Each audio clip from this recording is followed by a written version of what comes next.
Hello, ladies. Hi. We're here. What do you call them? Queens. Queens. Hey, mates. Hi, Queens. Welcome back. Hi, girlfriends. Good girlfriends. Happy Friday. Did I spell girlfriends wrong? I only had one sip to drink. I promise. Like, I haven't started drinking yet. I still almost spelled it wrong. Girl, friends. Hi.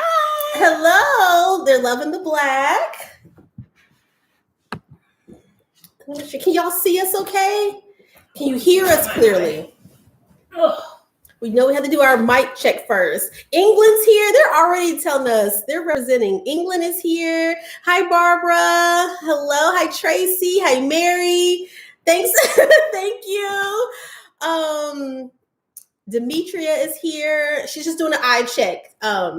We were laughing earlier. Hi, Kim. Hello. They are rolling in here fast. They are Toronto's here. Montreal is Canada. No, someone said, Akita, were you late? No. This is 30 minutes coming out of Jenee's bedtime. No, I was not late. She was not. It was me this time. Well, it was Josh technically this time. We had to pick up a painting, and then it wouldn't fit in our car, and we had to get a U-Haul. Child. Texas is here. Dallas is here. Brooklyn is here. St. Lucia is here. Oakland, California. Hi, Victoria. Tamiko's in the house. Hi, Tamiko. Sorry, I can't say hi like her because I can't see that far. She can't see. Oh, but let me give you the phone. We're gonna have her. We're gonna help her out. LA is here. Chicago, Antigua. But how are you gonna sign? What do you mean? Right here. My question. We'll ask those first.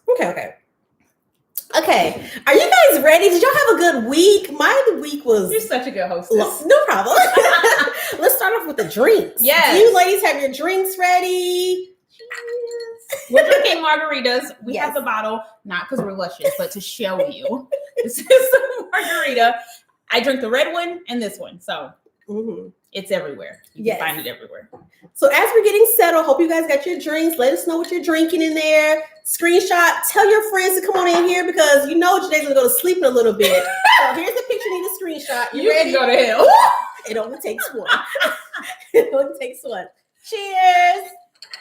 All right. Show your friends. Tell them to get on in here because we have a good one tonight. This started with your stories. Yeah. And then you ladies showed up and showed out. Yes. So I reposted an IGTV. I can't even put the name up. I'm not editing this, but I'll put it in the description box. The influencer that had the story where she was basically talking about she follows a lot of luxury influencers and she loves it. She loves watching unboxing. She loves watching them get new stuff, acquire new things. And she was watching a Black influencer unbox something. And she said out loud, wow, another one? Like she's getting another one. And I think her husband was in the room and he was like, I see you watch this type of stuff all the time. And I've never heard you say something like that. Why is it that the person that looks most like you question? So she was just going on about like her self-realization, reflecting why that was and why Black women are so hard on themselves around luxury. So that just got my wheels turning and clearly y'all were all for it. Yeah. My DMs were filled. So we thought that'd be a great topic for the Good Girlfriend Chat today.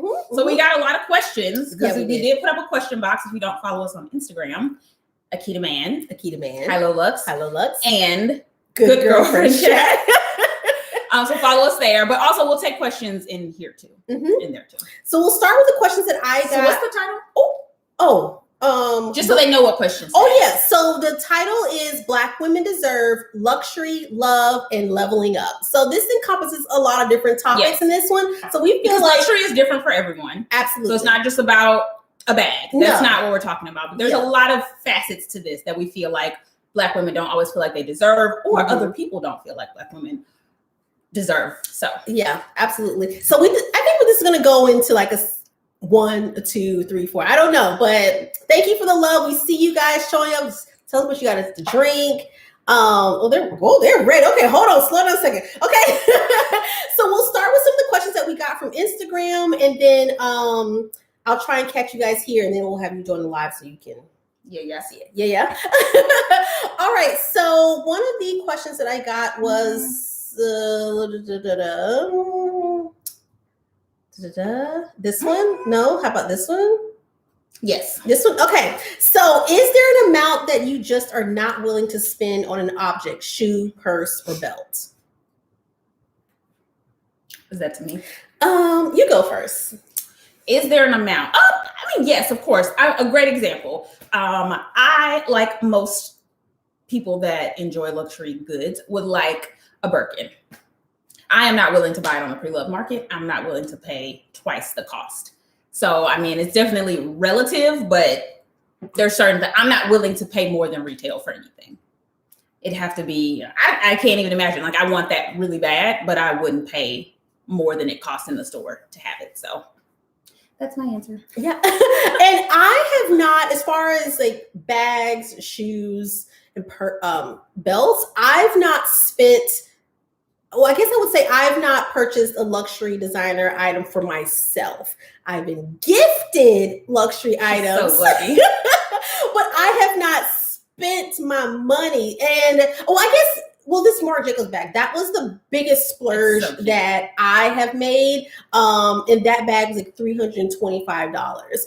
And even while I'm saying that, I'm not, coughing at it. There's nothing to sneeze at. But I realize that can be someone's car note, so it's definitely relative as far as what you feel is luxury. But I feel like where I start getting into the luxury line is with like things like traveling. Like I'm going to spend money when I travel. I'm going to spend money on like things in my home. So I have a good question. Yeah, go ahead.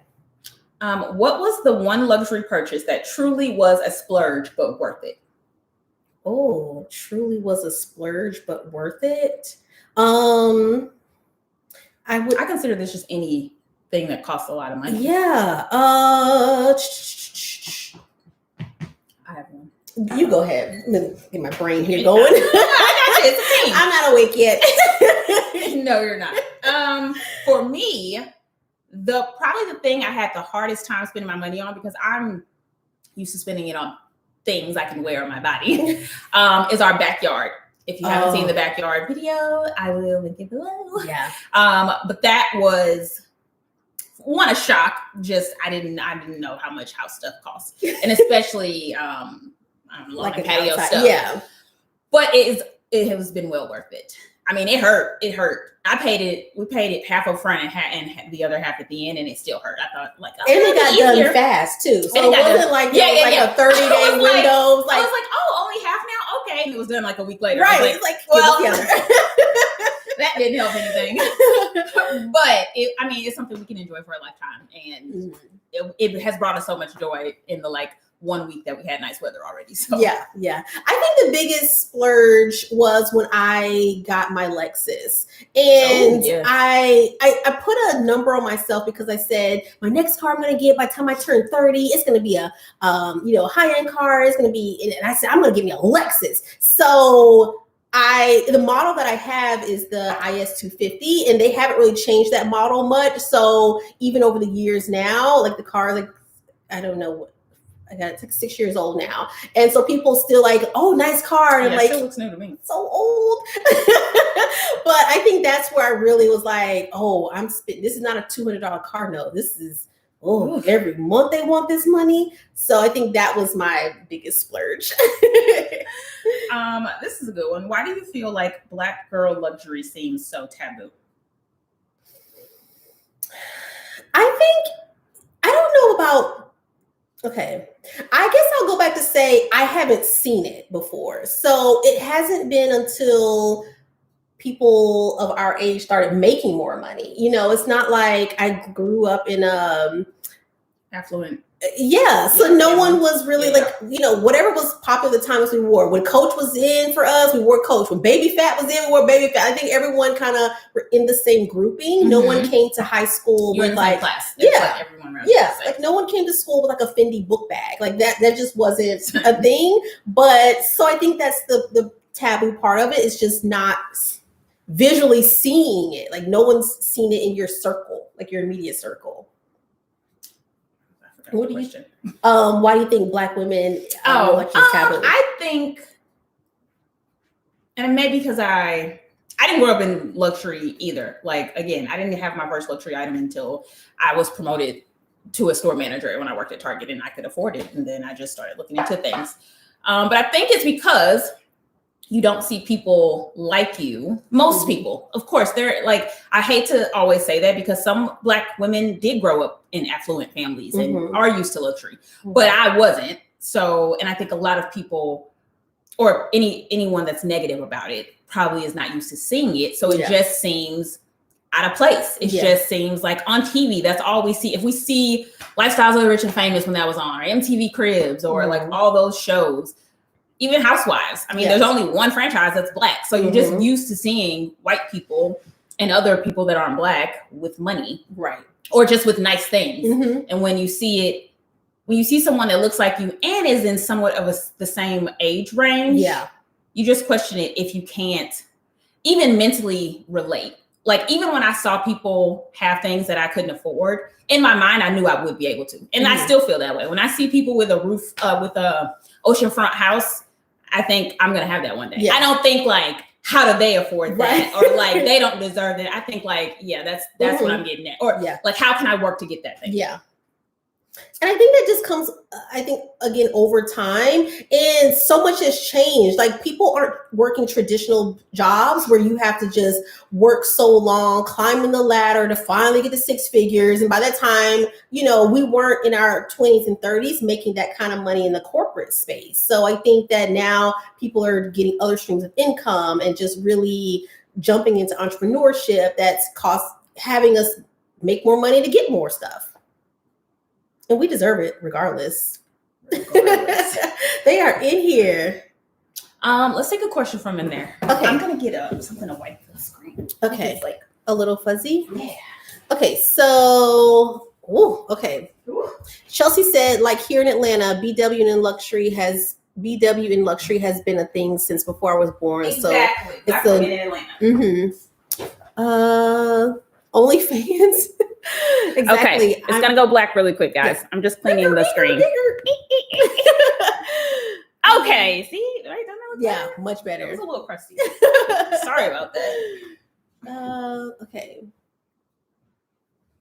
I love y'all, but don't discount a 9-to-5 job. That's plenty of money in certain industries. Oh, no, absolutely. I work 9 to 5. Like, she was working as well as like 2 years ago. So absolutely not. We're not that's never the goal. And especially because that's when I could afford. That's when I started to be able to afford. I just say, stay in your lane financially. I said I didn't acquire any luxury until I got promoted in my field that I was in. When I was an assistant manager at Target, I did that for 3 years. I wasn't buying anything luxury because that just wasn't a priority, and my money didn't stretch that long. But when I got promoted to a store manager, I started getting a bonus, and I was like, this is a nice little chunk of change. I could treat myself to something. And I always tell people, like, especially in retail, there's certain stores you can work at and you can make a lot of. It was hard to leave that Target money. Just know that. Yes. But I also worked a lot. They made me work for that. I earned every penny. Right. And even, I would say, like, now the role I'm in, I'm at the 6-figure mark. But I also still am like, how much is that? Like that sleeper set. She bought that sleeper set for me for my birthday. And I was like, oh my gosh, this is so amazing. So, and then I went to go buy one for myself, and I was like, $300. What? I pulled the soldier boy quick, but however, it's not that I don't have the money. The money's in my account, but it's still that, like, you should spend the money, I feel, on when you're comfortable, on what it is that your vice is. You know what I mean? So if your vice is in bags, that may not be, your lane. Then that may not be your lane if that's not your vice. But I also too had a lot of debt. So I had to clean up some debt before I can really say, all right, now I can put my money elsewhere. I still got to be fiscally responsible. I had debt when I worked at Target, and that was one of my goals before I left my job, was to make sure I didn't have debt, so that as an entrepreneur, all I had to do was worry about paying like making enough money to just pay the bills I had. I have a good one. Do you ever get judged or told you could be putting your money towards better things? Oh, yes. And this is another thing where I realized it doesn't matter what you acquire as far as like being a financially responsible adult and like, oh, you should do this before you buy a bag. You should do that. It doesn't matter if you do all those things. Someone's always going to come for the next thing. Mm-hmm. Like I used to get that comment all the time when we lived in DC and we lived in an apartment. You don't even have a house. Why do you buy this? You don't even have a house. I didn't want a house. Like I could live it. And I mean, we have a house now, but I didn't want a house in general. Like I don't want to mow the lawn. I don't want to, we didn't want a house, but that was always people's issue. It's other people. It's not you. And then now that we have a house, it's just something else. Oh, you better be saving for retirement. Oh, I got me. But it's always going to be something. You know what I feel like I get it was more like with family. And I don't think it's necessarily like they were doing it to be ugly, but I think it's like people who are older and you walk in and like, oh, look at you with that Gucci belt on. Or, I think it's that whole like, I think I felt it more with family, not really in like my circle of friends. But it's always been oh, look at you. Definitely. Oh, here, you take these questions while I read. There's a lot going on. They are in here today. Okay. Can you make I'm going to read some questions. Okay, go ahead. Can you make 6 figures vlogging? If so, how long does it take? I mean, yeah, there's people that are millionaires that vlog. But I would say starting out, it can't be your sole revenue stream. And I think that's the goal with if you are doing anything in the social media space, you have to make money from a lot of places. Like I have goals for each revenue stream that I have. With some revenue, I want that to pay my assistant. With other revenue, I want that to pay our mortgage. With my YouTube money, I want to pay our mortgage. I like to have more than that, but that's kind of like my baseline. And that was my initial goal when I started YouTube, was for it to pay our rent when we lived in DC. So yeah, it's possible, but it would take a while. Unless you're one of those fortunate people that just blow up and, get 1 million subscribers in like a month.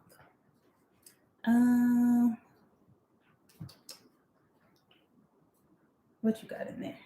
Okay. I did have one other. Well, let me go here. Akita, what foundation are you wearing? Oh, NARS New Caledonia. That's the color. Are you wearing the same one? Are you wearing Bobby? No, I'm wearing NARS. Yeah. Mine's NARS. A little crustier because I had it on for a long time. Sorry. I'm usually showing up fresh. No, you're fine. Well, the light's right on me, so I think it's like showing me more. Like, look, I'm in the light.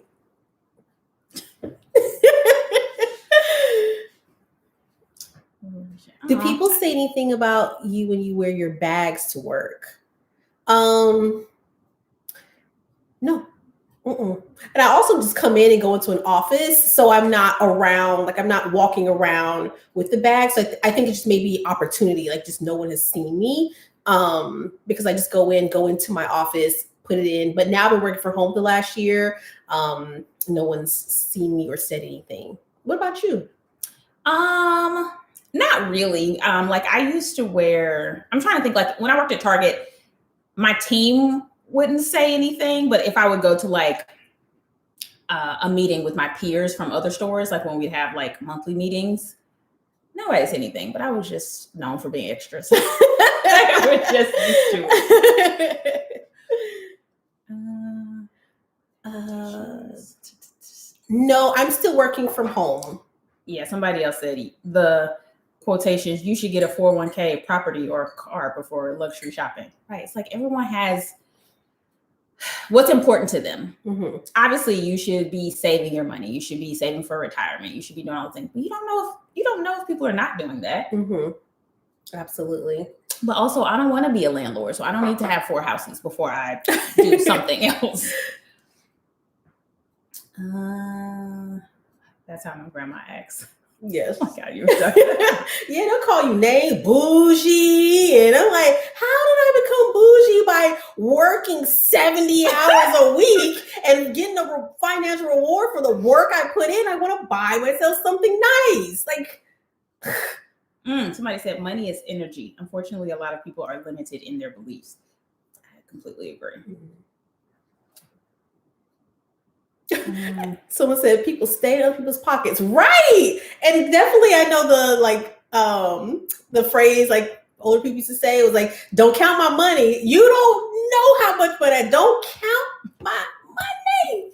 This is a good one. How do you feel about payment plans such as Klarna, Affirm, and Afterpay? Do you feel it has helped luxury become more attainable, or do you feel it could trap people into more debt, financial issues? I feel like both. Also, I think another thing that has helped popularize luxury is resale or pre-loved, which I think is great because it just makes it more attainable. Like I was able to buy my first Chanel bag for $1,500, $1,200, as opposed to even then it was probably still $3,000 or $4,000 in the store, which I didn't have at the time. However, I don't. For me personally, because this is the type of person I am, I have to put things in place to help control myself. So I don't use credit after I paid off my debt because, again, I like what I like, and if I feel like the money is there, I'm going to use it. So I don't like debt. I don't like people using it, and I think those things, if you have issues with paying for things on time or paying things off, that's not going to help your situation. Now it is helpful, I think, if you want to invest in something that's a higher price point and you know, like I can pay this much now and next week I'll pay it off. I think it just depends on the person. Like I use Fashion Files layaway, and that's great because I can just say like, oh, I'll pay this much right now and this much next month and this much the month after that, and I'll have it. I could pay it all now, but it's nice to break it up sometimes. Yeah. So I think it depends on how you manage Monday. Yeah. How you manage money. I don't manage. I put systems in place for all of my money. When it comes in, it needs to go out to all the places it needs to go and all the savings. Because if it's just sitting here, I'm going to spend it. Yeah. I have not used it. Like I just was put onto it more recently as far as what it was. So I haven't used it, but I do think it's a matter of budgeting. Like let's say you want to budget something instead of, I guess, having something that you want and it costs $500. And if your budget is, I'm going to spend $100 or I'm going to save $100 for the next 5 months, it'll just take you longer to get that item, or you can just kind of go ahead and have it. I don't even know it's 4 payments. Oh, okay. Well, if you already one was budget conscious, and you're like, I don't want to spend $1,000 right now, but I can break it up because of my budget. I don't think there's anything wrong with that.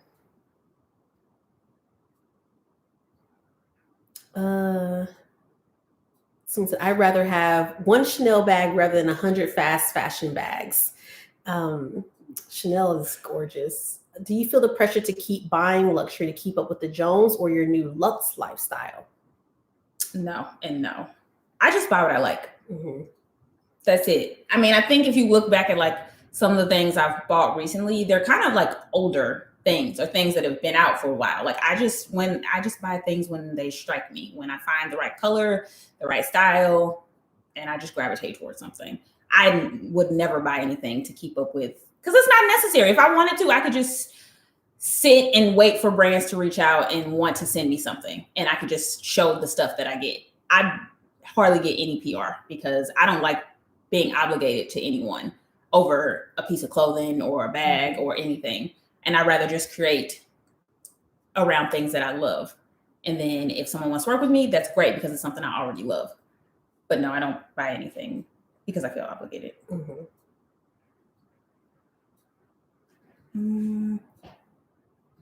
Yes. So Fashion File is my best friend. So I saw someone else say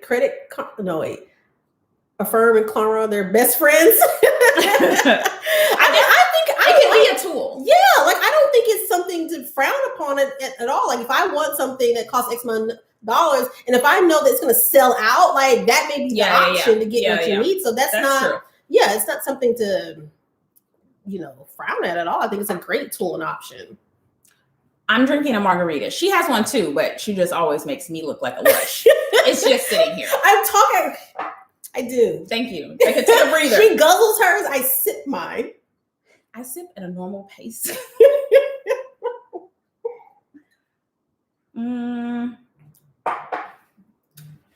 Okay, I think that's all the questions in here. So we'll go back to there. How old were you when you both got married? How old were you? I was 27. 27. And I just got married last year. So I was, how old am I? What is that? Is there another phone here? Oh, with my work phone in there. Oh my God. I was like, what? Stop that noise. What is about to kill us? I was 36 or 35 when I got married. Okay. It's locked. So sorry. It's okay. It's me. Here we go. Can't wait. I just like he's butthead drop. Oh, you're so sweet. Thanks, Edna. So I went to the Chanel store. The cheapest bag was like $7,000. That's not true. I mean, that is an option. How do you determine what's classic versus what's trendy? I don't. I just determine what I'm going to wear the most.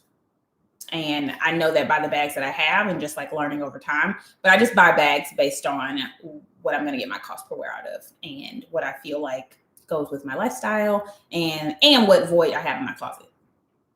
I think if you shop like that versus classic and trendy, you'll always feel like you're missing the mark because you're just trying to keep up with the trends. Mm-hmm. And the quality, you have to be mindful of the quality, especially when we're talking about clothing, because it changes with some of the stores. Like I used to be in Charlotte Russe all day long. Because I used to work there. So I was always buying those pieces and then they would tear up and rip apart. And I was, because I used to think like, why would I spend $50 on a shirt when I can just buy it for $10? Until it started tearing up on me. I was like, I probably need to spend a little bit more money on it. So I think just the education of understanding like the quality is just so much better than the quantity of items. Somebody said, I don't make enough money for 2 people to count.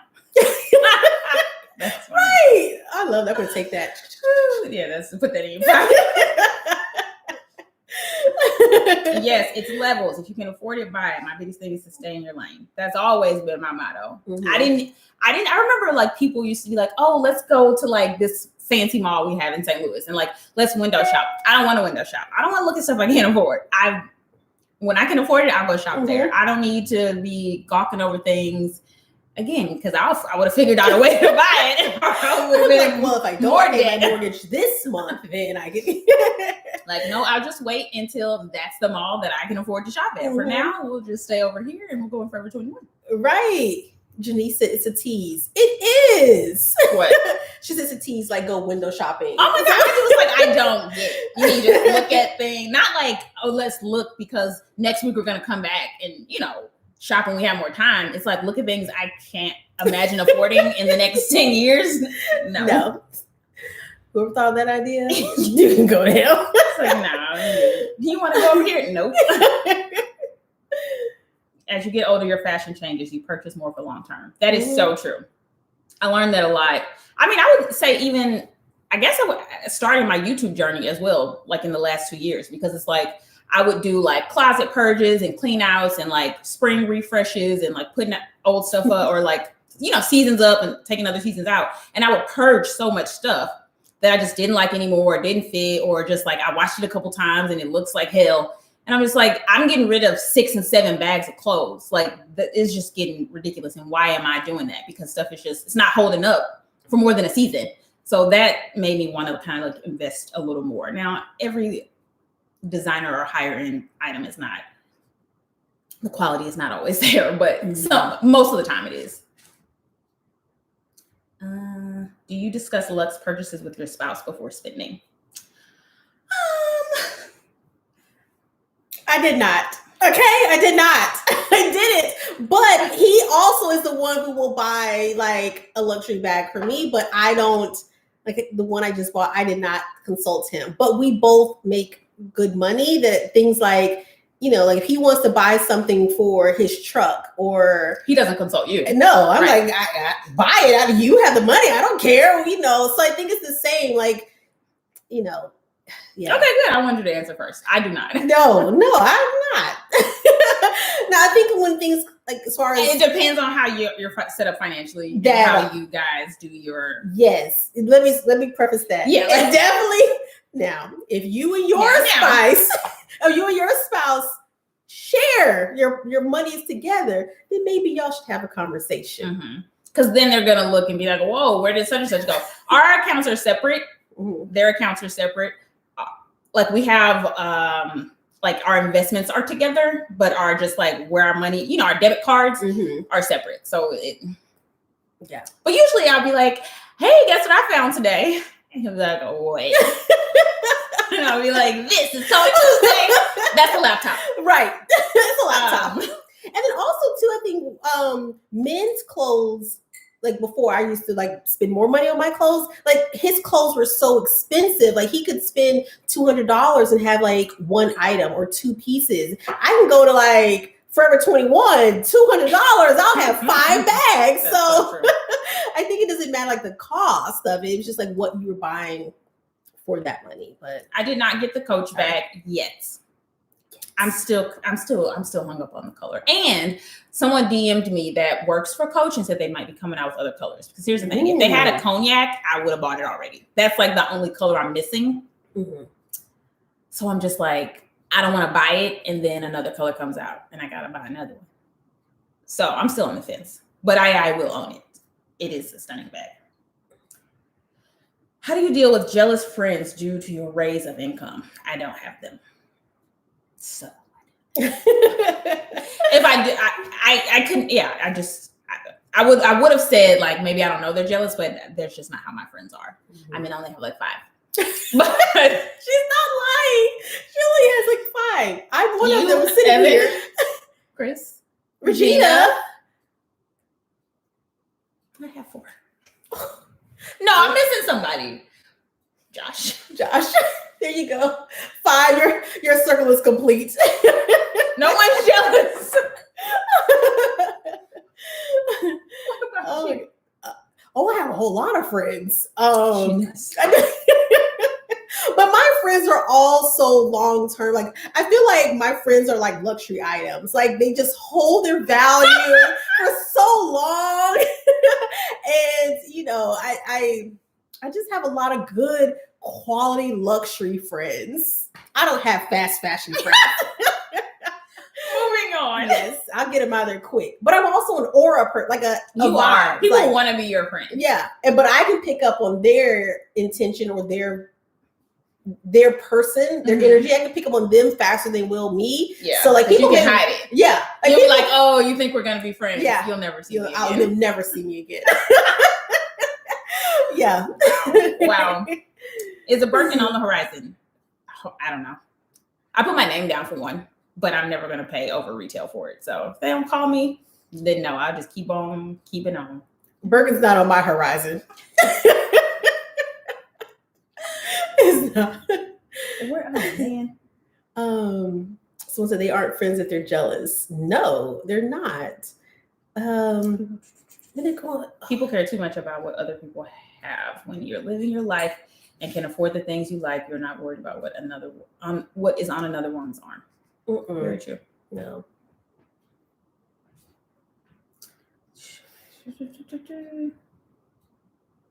Save the money you spend on replicas and buy the real thing.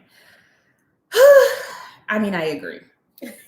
Someone else asked the question about replicas. How do I feel about it? Mm-hmm. I like dupes. Dupes and replicas are not the same thing. A dupe is just something that's inspired by that item. I have dupes where it's just like, this is, something similar to this designer thing. A replica is trying to pass for that thing. Yeah. And usually those aren't made ethically, but also it's just like, yeah, I remember when my mom would take us to New York and we would go to like Chinatown and come back like, look at my bag that we got from Chinatown. Those are replicas. Those are frauds. But I didn't know any better. No. Do you two wear long nails? No. I have nothing on right now. Not even color. I just can't function. I need things to be practical. Yeah. Yeah. And I type all day during work. I just can't. Those long nails. And I also have like hands of like a 6-year-old. Like they're tiny. So they just don't look good with long nails on them. Yes. Hasn't the pandemic taught us anything? Tomorrow isn't promised. Live your life. Exactly. You all right? Yes. She has not taken it. You should take one sip. I did. IDK, why some people think people of color can't afford or deserve luxury. I don't know why it's mind-boggling. Really. Akita, your husband said he consults you all the time. No, he doesn't. Well, I think, okay, out of the two of us, he consults me more than he consults me the most, but I think because he's always the one, he wants my opinion, not about should I. And I have to say, buy it, because the more he spends, the less guilt I have. Like, well, I have this other bag coming on the way, or I have this, I have this furniture set coming that you don't know about. Neither one of y'all consult. We just be.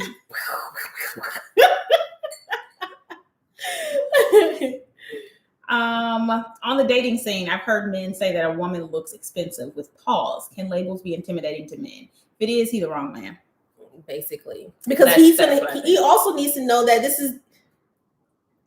Obviously, it depends on the type of woman you are, but in my interpretation of this is that if a man sees me and I was out, I don't know, at the club looking for a suitor, and they were interested and they were hesitant because I had a nice bag, they think that they're supposed to maintain me. And one, clearly there's pause because they can't. But that's obviously I'm already doing it because that's why I got the thing that's giving you the pause. So their mindset is just all off, because they should be like, wow, she must be about her business. Let me get to know her more. Now, if I just turn out to be somebody who's like, yeah, somebody bought me this bag and I only talk to dudes that can buy me bags, then that's different. Right. But if I'm just over here grinding, doing my thing, and I can afford nice things and I buy them and that gives you pause, you ain't got the right mindset for me. So, okay. I mean, yep. What about you? I haven't dated in so long that it's like such a far. I don't even know. I mean, it was a stretch for me, but I got there. Right, you did. I think you covered it for both. Okay, of us. Yeah. But I think if I was back in the dating scene, I just think that there's such a, and this is how I am anyway, because Rashad's in the military. Like, anything could literally happen to him. Anything could happen to me either. Also, so I don't think of what someone else can do for me. I'm gonna always do for myself, because literally he could die. He could run off with somebody else. I mean, he'll never do that. But I'm just saying, like, we will find you and her. But I'm just saying, like, there's just, I never want to be in a position where I'm depending on another person and not having another avenue, because life can just generally happen. And I don't want to lose whatever lifestyle I'm maintaining. Yeah. Someone said, I think people underestimate the money that small bloggers can make and wonder how they can afford a certain lifestyle. They would never question a Jackie. I know, but they don't attack me, but I get what you're saying.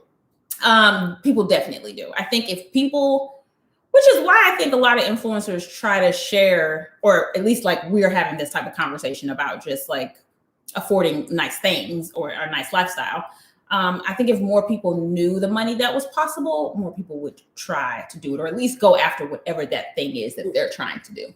I feel like that was a big push for you and anyone that is like, especially if I know them on some type of personal level and they tell me they're interested in what I do, I'm very open. I'm like, do it now, do it today, do it yesterday. What are you waiting on? Where's your camera? Get it out and get the blog post up. And you're such a perfect example of that, not only because you're my friend, but you put in the legwork. You started with your phone. Like, you were legit editing on your cell phone. So it's really so... But it helps to know what's possible. Like, when you know that like, I knew it was possible because Dana was doing it full time. I'm sure you all know Dana Bolton. And that's my friend. Okay, there we go. That's that person. Yeah. I've been drinking. Okay. But she, like, I saw her and I was like, wow, she looks like me, and like, this is her whole job. And when she kind of told her story and she had just left her job, I was like, oh, maybe this is like a real job. I mean, she's clearly paying her bills. Right. She got somewhere to live. So I agree. Mm-hmm. I lost my place. What you got in there? It's locked again. Oh. I think maybe we should switch so that way yours is like unlocked. But I'll just take it from here. You can. Oh yeah. No, because you can see. That's not fair. I can see. Do you ever feel like you have to hide packages coming in from hubby? No. Yes.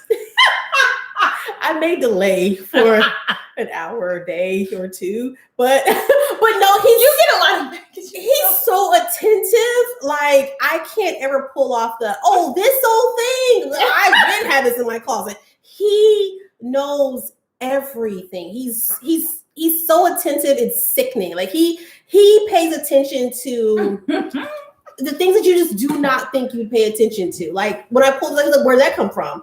It had been hanging in my closet for a while, but he had just never seen it. So he would know, like, oh, I hadn't seen that before. So there's no point in hiding. I just kind of I try. Just yeah. No worries. Can you write off luxury purchases as a business expense? I'm kind of learning right now. Some things. My taxes are big now right now. Not all things. You don't want to get audited, but yeah.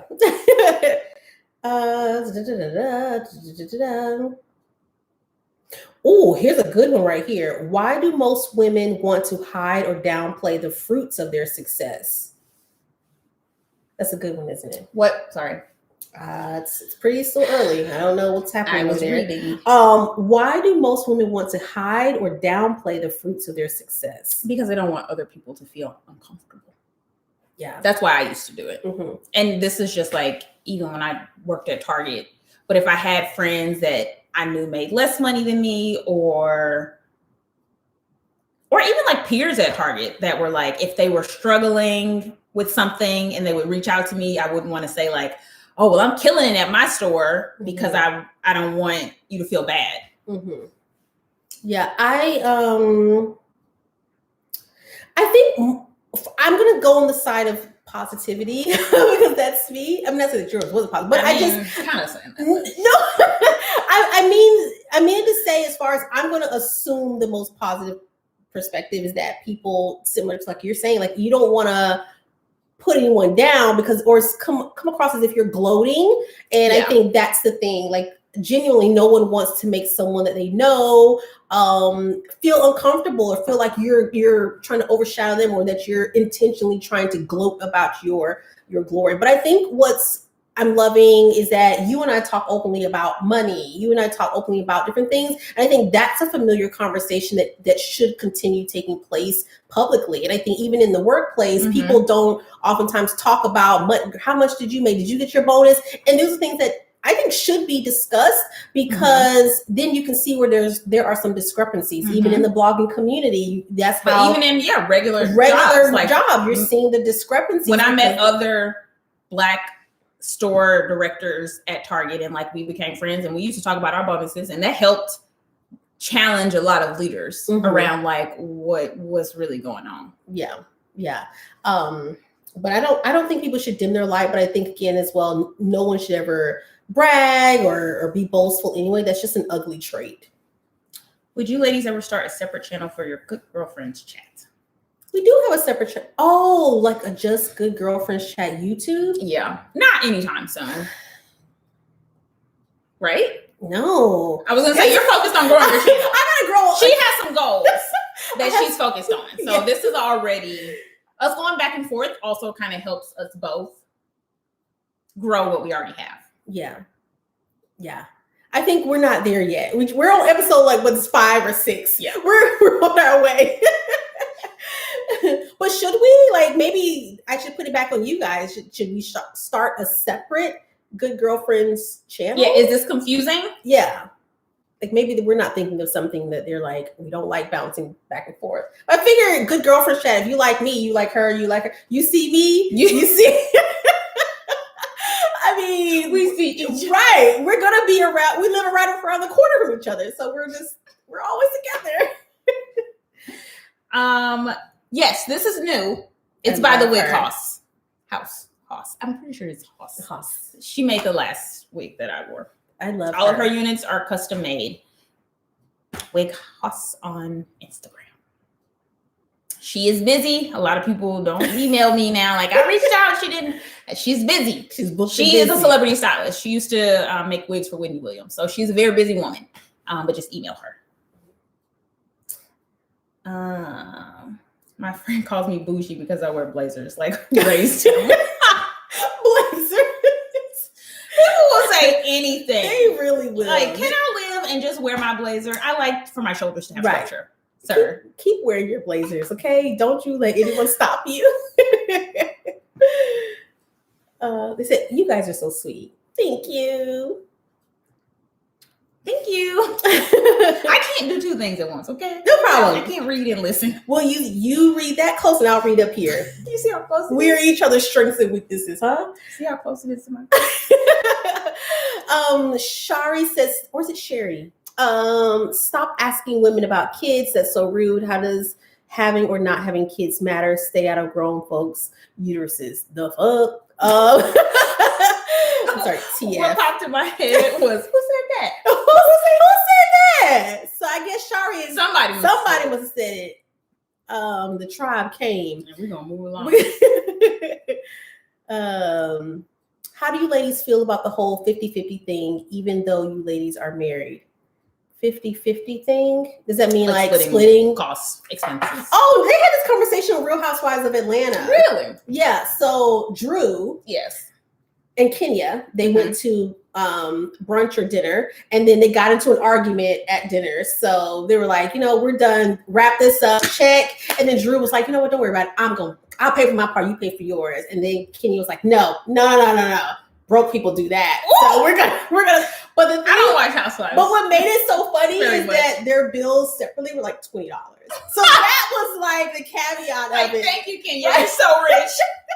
Right. So it was like they had such a low amount. So it was kind of like it wasn't even worth. It wasn't even worth. But I think she's talking more like 50-50 relation. Oh yeah, she says I think 50-50 relationships with your man or husband. What do I think about the 50-50 thing? Yeah, honestly, I don't think much about it, but most of my relationships have always been 50-50. Or just like what made sense. Mm-hmm. And I don't know if that's just, I've always had pretty good partners that like, if we kind of made the same, we split the bills. And I don't know, I was fine with that. And then when I had a boyfriend that made way more than me, he paid most of the bills, but that was like what made sense. Mm-hmm. I mean, like we chose somewhere to live and obviously he made double what I made. So I paid certain bills and he paid the higher bills. Yeah. And so on and so forth.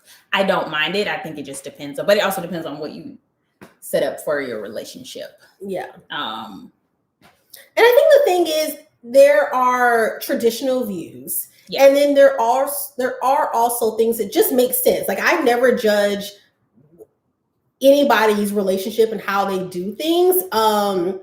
Because everything works. I'm never going to lose sleep about what's going on in somebody else's house. Like, but I would say as far as 50-50, whatever makes sense. I don't feel like the man needs to spend his last dime, right, and the woman is able, right, building, right, and he's just struggling. Like, I'm not going to, and I know that Rashad, he's not going to want to ask me for money, but I also feel like he's going to do whatever it takes to make sure we are good, like our livelihood is all right. But with that as well, I'm not going to see that he's trying to struggle to keep us afloat or pay anything, and I'm just over here just out at Neiman Marcus. It's like, no, then we're gonna. If you're struggling, I'm struggling. We're gonna do this together. How can we put our stuff together to make things happen? But I don't think there's anything wrong with a 50-50. Also, too, when I met Rashad, I was nowhere near where he was. Yeah. Like, I was still an undergrad. I was working at a hospital. I made like $9 an hour. So I wasn't even, I could not contribute anything with that And when me and Josh met, it was kind of the opposite. I'm 9 years older than Josh. So obviously I made way more money than him. And I wasn't like, help me pay the bills I'm already paying. It wouldn't have made a difference. Right. And now I consider the money, obviously we still have separate bank accounts, but I consider most of the money I make our money because he takes all my pictures. Like this business is ours together because I don't have to pay a photographer or wait. I can do everything on my time because we work kind of around the clock and we work together. Yeah. I got to the children comment. Oh, what'd they say? Neither of you have children. Would you be willing to sacrifice your lifestyle for the arena of motherhood? I wouldn't consider it a sacrifice. I just haven't gotten pregnant, so I don't have a baby. Yeah, and it really is. I haven't tried. Yeah, but I always just think it's gonna happen one day. So if it doesn't happen, it's not meant to be. That's my philosophy.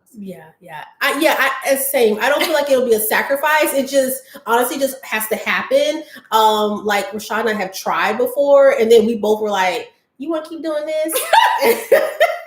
And then I was like, "No, I'm kind of tired." And then he's like, "You want to do this?" I don't want to do this anymore. And then we just stopped. And you know, when it happens, then that's where we are. But I'm not like, I don't also have a maternal clock that's just like ticking and waking me up at night. I don't have that either.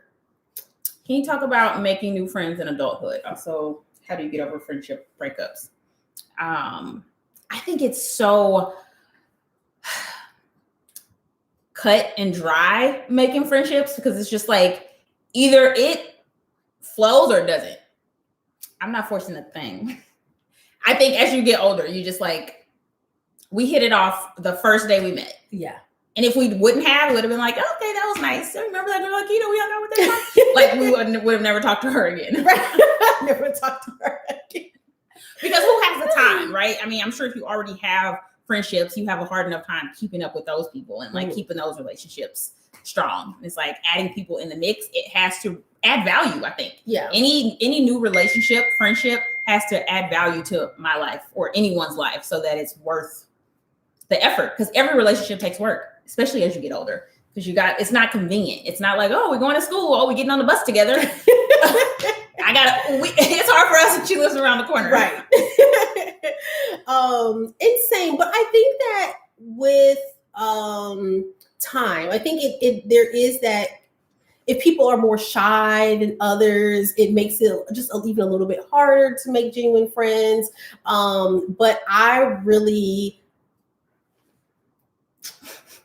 cultivate my relationships, like the ones that they're like luxury bags, I say. So the friends that I have, I invest in those friendships even more, even as we get older. So I think is putting the time and work and effort in what you already have. But I'm always open to meeting a nice person or having good conversations. But if I feel like from the jump, I don't know if your intentions are well with me or your vibe is off or you're kind of catty, you know, you can pick up on those things. I think sometimes you just like, I don't think that we're for each other. And that's okay. I think people try to hold on to things longer than they need to. And I think that's a good point with the friendship breakups.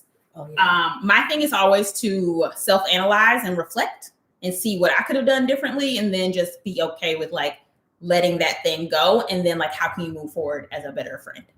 Yeah. And be like, okay, I can kind of see what I did wrong. Or like, maybe this was the thing, especially if you don't have a conversation about it and it just kind of like fizzles. Yeah. Okay. Like what could I have done? Maybe, and maybe there's something very apparent. And then like, how can I do better in my next friendship? But also like every friend is not meant to be a friend forever. Right. Yeah, that's true. And also too, I think being open to conversations, like, people have met me and just been like right on through the DM. I met her through Instagram. So it really was just an organic, like, oh, we've been talking and chatting. Yeah, let's meet up. That works perfectly fine. But I think also too, it's the intention behind meeting new people. But I think you can actually just say, you know, hey, I like you. We've been chatting through DMs, you know, you want to go out and grab lunch or breakfast, then, you know, just ask, put yourself out there. Definitely. I think you do have to put yourself out there. Like you were coming to DC. She was like, I'm coming to DC. And I was like, oh, I know this place. Let's go have dinner. When I met Monroe, we were chatting in DMs, and I was like, "Oh, I think we're gonna come to New York." And she was like, "Let's take pictures. I'm gonna have my photographer. Like, we can take pictures together." That was the first time I ever took professional pictures. I was like, "What do I do?" But we both just were like, "Hey, yeah, you seem nice. Yeah, I'm nice."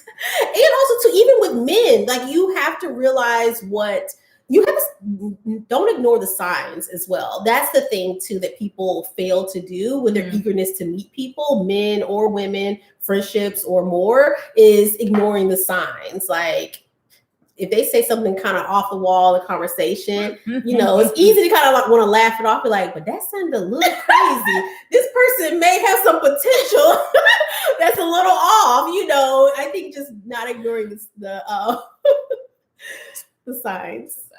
Okay. Did I miss where these tops were from? Hi, Jasmine. Hi, Jasmine. I think this one's from Shopbop. I think that one's from Shopbop. Thank you. This was given to me. It's her top, but I'm pretty sure. One of your purge sessions happened to fall into my lap. Never lived with a man, so I can't say. I always get allowance and I never to give him the money back. Okay, well, live that life, girl. You live that life. What she said she give her man back. He belongs to the streets. She always got. Where's your man?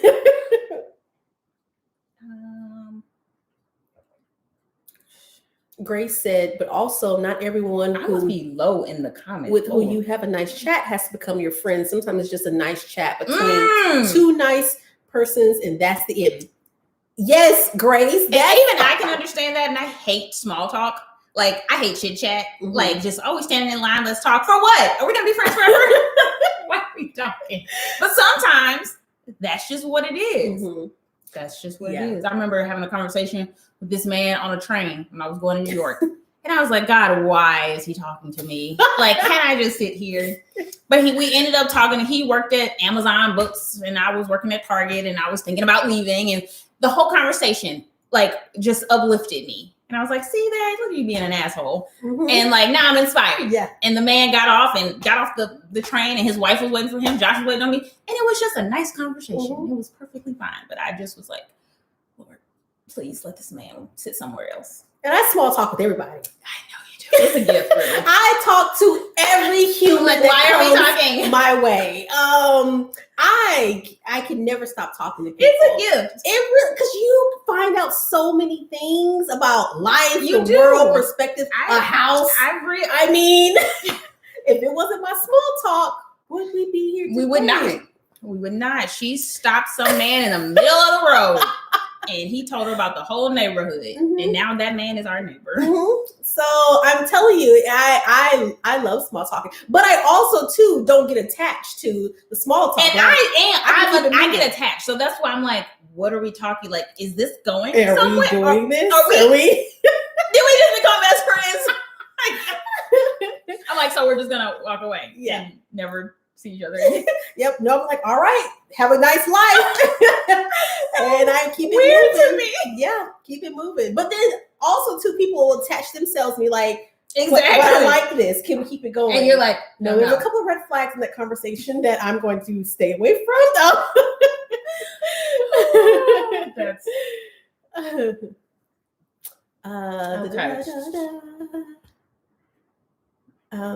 they're even talking to each other. The girlfriends are here talking to each other. I can't even keep up on where they are. They're just in here.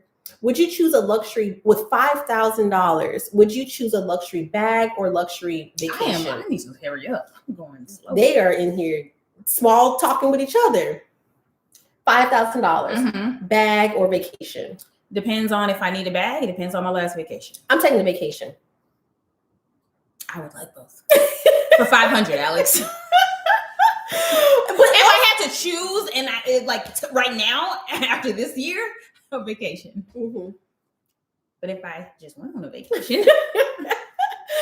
But also too, the thing about you and I that's so different is that, like the Marie Kondo method, the things that bring you joy. you're okay with like parting with like stuff, like things. Oh yeah. You'll part with it quick. Like, I'm selling that. Nah, I don't want that. Nah. And I'm just like, oh, but when I was 2, I spit on this. This was my first camera. I made my first check with this, and I'll hold on to this camera for life, forever. So I just, I'd rather just make the memories because I'll get caught up in spending that $5,000 and never get rid of it. Go ahead. Why do you think some women and girlfriends have a hard time maintaining friendships when in a relationship and lose their identity? I have called my friends out. Like, listen, and I've never been that friend. If you cannot balance your man and me, then what's the problem? He has to go. No, not really. He doesn't have to go. But I've had people say, well, my man's coming in town, so I won't be around. But what about when y'all get married so that I'll never see you? Like, what does that mean? Like, why can't we all be friends? I've got a husband too, and you've got a husband. Let's all be friends together. But and I'll be friends with their man. Like, I don't think it has to be like a pick and a choose. Yeah. Why we gotta pick and choose? We can still be friends. We can all do this together. But I also too have my own life. So if you're like, hey, Josh and I are going out, or your friends has some time with their man, I'm not gonna be like, but what about me? Like, no, I totally know what you mean. Like, I had friends like that when I was younger, like clubbing age younger, like 20s. Yeah. Where it was just like, oh, you got a boyfriend, we're not doing nothing like for a while. Like, now you don't go out anymore because you have a boyfriend. And I was the opposite. I was probably just a bad girlfriend. So I'm like, listen, it's Thirsty Thursday, so I'm going out. It's something Sundays, I'm going out. It's Martini Monday, I'm going. Right. To me, my friends were always like, they were already there. Though they were there first. So I'm not here with them. I'm not here with you. I don't know. I don't have an answer. Do your friends are your friends all together? I mean, the 5. Well, I would say yes, because I know all your friends. What do you mean? Well, I'm talking about friends. I'm not friends with these people anymore. But your friends at the time, though, were they all friends? Yeah, we all. Majority? Was there a group? Was there? No, I never really had a big group. I kind of had. I know my friendships are very odd. They were no, because I have Regina is probably the only friend from back then that's still a friend. Oh, okay. And she was my clubbing friend too. But then I had other clubbing friends. Was she friends with them too at that time? We would go out together, yes, but they weren't like, they wouldn't hang out on their own. Oh, I see. It was kind of like, this is Regina. This is, Gotcha. Of course, like in school, the friends we were all together, but I never had a big friend group. I had different friends, and we would sometimes hang out together. Yeah, but it wasn't like they would hang out. See, none of my friends are together, so it's always. I feel like you probably have a kaleidoscope of. I do. They're everywhere. Pick a state and say I have friends there, but I think though that kind of makes it a little bit hard because. There's so many people who are my friends, but they're all in such different places that it would be beneficial if they would all just kind of come together. Like if they would just didn't answer the question. Oh, I think I'm losing track of what the question was. Why do they lose their identity? Why can't, when some friends get into relationships, why can't they maintain their friendships? I think it's because they haven't, how do I say this? They're not used to having a relationship, or they're so I don't want to say thirsty because it's not the word, but hopefully you know what I mean. They're so eager. That's a better word. Oh yeah. They're so eager for a relationship and a spouse that they just put that as the priority. Right. And I think if you don't let relationships define you, which I feel like I never did, then it's just a bonus. It's not the whole world. Yeah. I never had a relationship where it was like, that was the whole world, and then all the other stuff had to revolve around it. It was just like, okay, I gotta go to school, I got a job, and I go out. So I'll see you on Tuesday and Thursday. Right. And I think that's what may attract even more the significant other, because they're like, oh, you got your own stuff, but I think other women I know that pour their all into the flavor their relationship, things always kind of go wrong. I don't know why or how, but I think men respect, like, if you got your own shit going on. Okay, I'm catching up. I'm just now at the $5,000 for a vacationer. What? Listen, I'm reading. Okay, here's one. I'm thinking I'm picking up on this a little bit. Do married women can they have single friends? Married women, can they have single friends? Can married women have I think so. friends? If your friends are respectful that you're married. But it's also if you're respectful that you're married. Yeah. I can go out with anybody and do anything, and I know what it is. You're the one who's married. Right. You have to right. But also some people can put you in inappropriate situations. So I think everyone has to be like respectful. Like, I'm not the friend that's like, we can go places, but I'm not double dating. If we meet two dudes, I'm not like, oh, okay, I'll just tag along. Like, right. No, I'm not. So we're gonna need 3 people. So then I can just I can just be like, oh wow. So I can text my husband like, I'm over here like that. But like, I have a single friend. All my friends are single, actually, besides her. What? Yeah. You're the first married friend I knew. Oh, look at that. I know. It's crazy.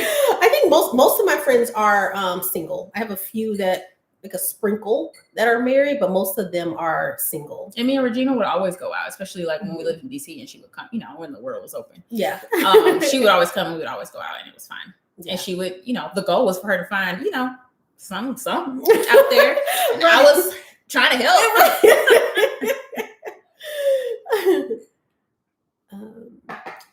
Okay. I'm too slow. Okay. You're okay. Well, Jenee said that she's heard men say that their wife cannot. Their wife cannot. Yeah, I don't have a husband like that. Can't.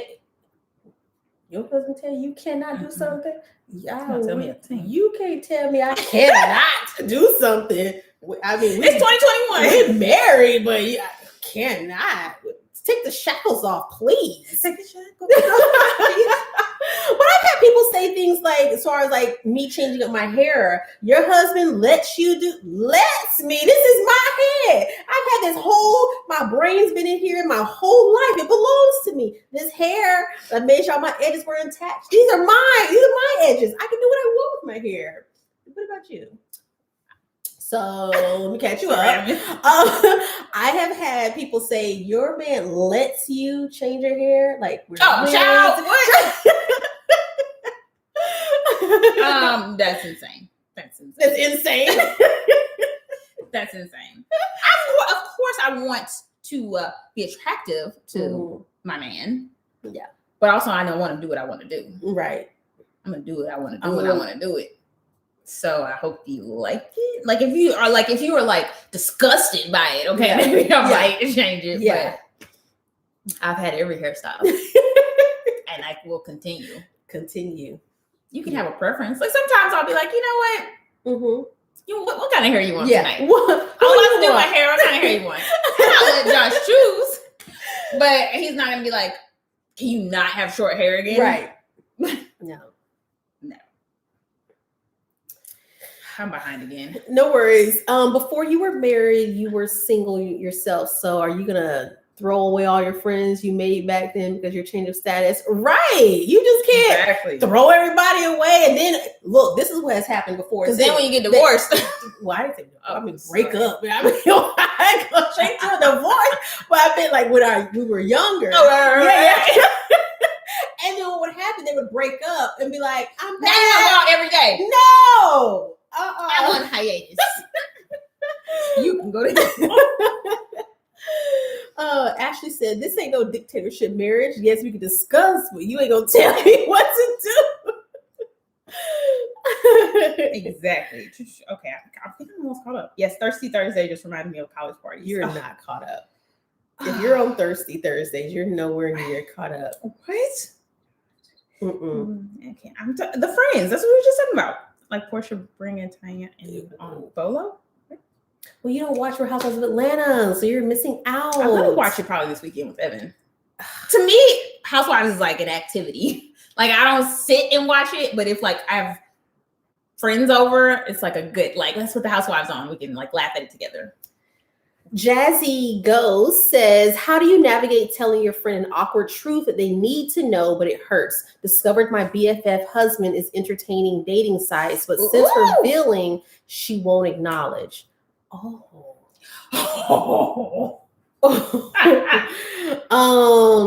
That's a tough position that you're in. Here's what I will say. I ain't been in. I ain't in. No, we're gonna help Jazzy here. Okay. Always tell we're best friends. We're BF. They are best friends. It's not just a. So I see. How do you want to say? Okay, you single. Let's say. Okay, I'm single. And I'm cruising. And I'm like, is that Rashad? Right. He over there the day. Oh, I would FaceTime you. You're on Tinder. I would FaceTime you and hold it up to the camera. Right. To the laptop. Right. You absolutely. Yeah. I don't know why you haven't told her.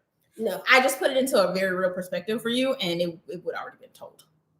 No, she did. She said she did. So what happened? Revealing she won't acknowledge it. Oh, then it's this that you did your part. You did your part. And also it's not your marriage. No, it's not your marriage. Don't beat her up about it. Don't you don't even have to follow up asking more questions. Because again, people have different expectations, and this their marriage. Maybe she forgave him, maybe they want to move on, maybe they want to sweep under the rug. That's on them. Because then you'll get so invested on like what you think she should do. If you've revealed this to her, you let her handle it because you don't want to fall out with your friend on the decisions about her marriage. Now, if that man puts her hands on her, you jump in there, you help your friend, you call your brothers, and you do what you got to do. But outside of that, just stay out of it. Don't lose your friend over her decision. And because people have different tolerances. Some people will tolerate certain things that you will not, and vice versa.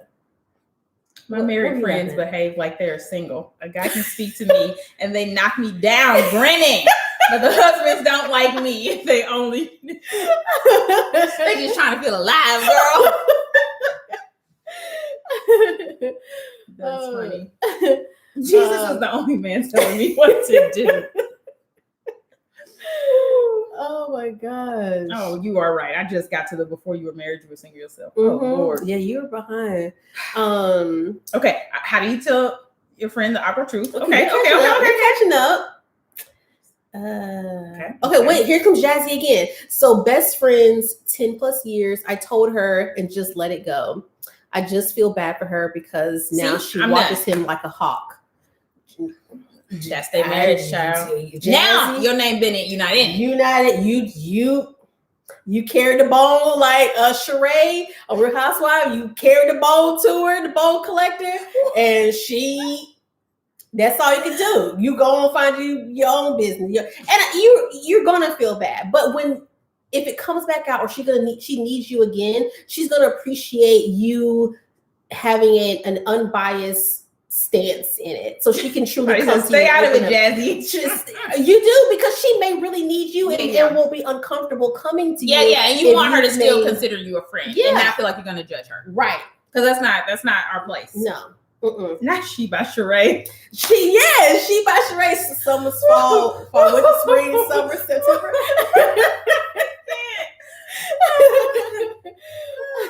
Those were good times on the Housewives, man. Damn. Okay. There's no questions in here. Okay, let's go back in here. That was funny to me. Is your heat still on? I turned it down. Do you want me to turn the air on? I mean, you do have on a turtleneck. I'll turn.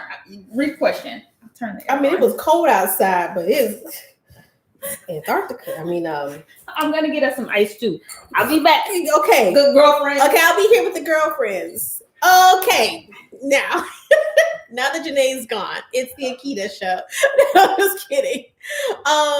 Okay, so I'm gonna try to catch up on your questions here. Are you both wearing She by Sheree? No, we're not wearing She by Sheree. Okay, so Jazzy, here you go. So Jazzy left it alone. I left it alone. These are her boundaries. You confirmed it. I did it right. I did it the right way. Yes, you did it the right way. You're a good friend. What to do if you're a 20-year-old student and don't get asked out on a lot of dates? Like never. Well, Helen, are you are you in social scenes? And not necessarily mean like you're in a club, but are you in social scenes? Because not everyone who even reaches out to you, you don't need to talk to anyway. But I do feel that in this space, navigating around dating was probably going to be very hard, especially because we've been in the house, or things haven't been open. You have to walk around with a mask, so no one can really see you. So I would absolutely, and tell other people, like, hey, like your friends, hey, I'm single and I'm looking to be out and open. And I think that will prompt even other people to say, oh, I have a friend that you may be good for. So kind of like looking for a job. You better let people know you're out here ready to make friends and date. I didn't even eat my sandwich. You didn't eat your sandwich? Okay. Can you share your proposal stories? Do you want to share your proposal story? Oh, sure. Date yourself and date your friends in the meantime. Would you tell each other if something like that was going on, like on the dating sites? Yes. Yes. We don't even talk like on the phone. We just FaceTime. Like our conversations are only just FaceTime. You let me see Josh, and you let her see Rashad. It'll be a look what I see. Like, and if I saw like Josh out in the street or something, like if he was cheating on you, and I saw him out in the street, it would be immediately, and we're going up to him like, all right, Josh, explain this because this is Jenee. It's be like cheaters, right? I'll be up there just like cheaters. Like this is here's Jenee. What's going on? Like, yeah, no. People need more friends like that. And then I'll be okay with it working out. Like y'all pull yourself together, but what we won't tolerate is this. She I'm not turning down the bed. You can go to hell. It's Friday. Y'all know she'll go to sleep. What time? 7:40. You know she'll go to sleep. I'm alive. I'm alive. Jenee has 15 minutes left in her, and she's out.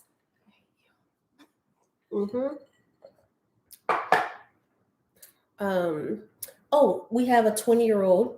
She is dating. She's a 20-year-old student. Okay. How does she get? I don't know if she's a student or not, but like no one ever approaches her to like date, like ever. So how does she navigate like dating? I said, maybe she just needs to put herself out there a little bit more, like let people know, like your friends, like I'm single. I'm really. I always like the idea of going and frequenting places that attract the type of men you're interested in. Like what type of boyfriend do you want to have? What kind of hobbies do you want that boyfriend to have? Do you want him to play tennis because you like playing tennis? Then go to the tennis court. Go to the library. Join a book club if you want someone who's an avid reader. Like think outside the box to try to like meet someone that you know you'll have more in common with, or someone that has the traits that you're looking for. Yeah. Because these dating apps, I don't know. Yeah, I know. Not saying you can't find somebody, but they are going. You looking for your bonnet, the wig stand is waiting. Go to hell. Your new bed, so that they can agree that you be. I've never watched 90 Day Fiance. Neither have I. I don't watch a lot of TV. Like I talk about reality TV because I watch that mindlessly. Like I'll turn it on and do other stuff, but I don't. And I just watch Criminal Minds episodes over and over again. HR question. Okay, what's up?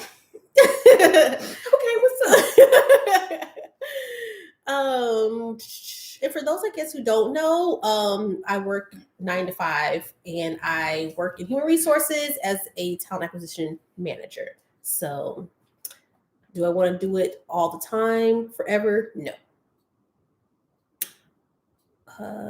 That's so very true. I had to learn about being intentional with my profiles, online dating, etc., for what I want and not whatever I think will get the most likes or anyone's approval. Right. So we know Jenee's routine too well at this point. Y'all seen it in action. Last time was Sunday. Okay. We were supposed to do that at 1. The point is, it's Friday. I still got a long day, so we don't let your friends set you up for a blind date. It worked out well for Megan. Right. Be open to setting up, because your friends will not put you in a position where you're like with a maniac. Very true. So absolutely do that. That's a good point. Akita, you hiring? No, you don't. You don't want these problems. Yeah, I don't like. Someone said 90 Day Fiance is a complete mess. I get embarrassed for people, so it's hard for me to watch stuff like that. Like I will just I'm cringing for as many people you like. I second that When I was single, I was a dater. I got to eat breakfast, lunch, and dinner. I go on 3 dates a day.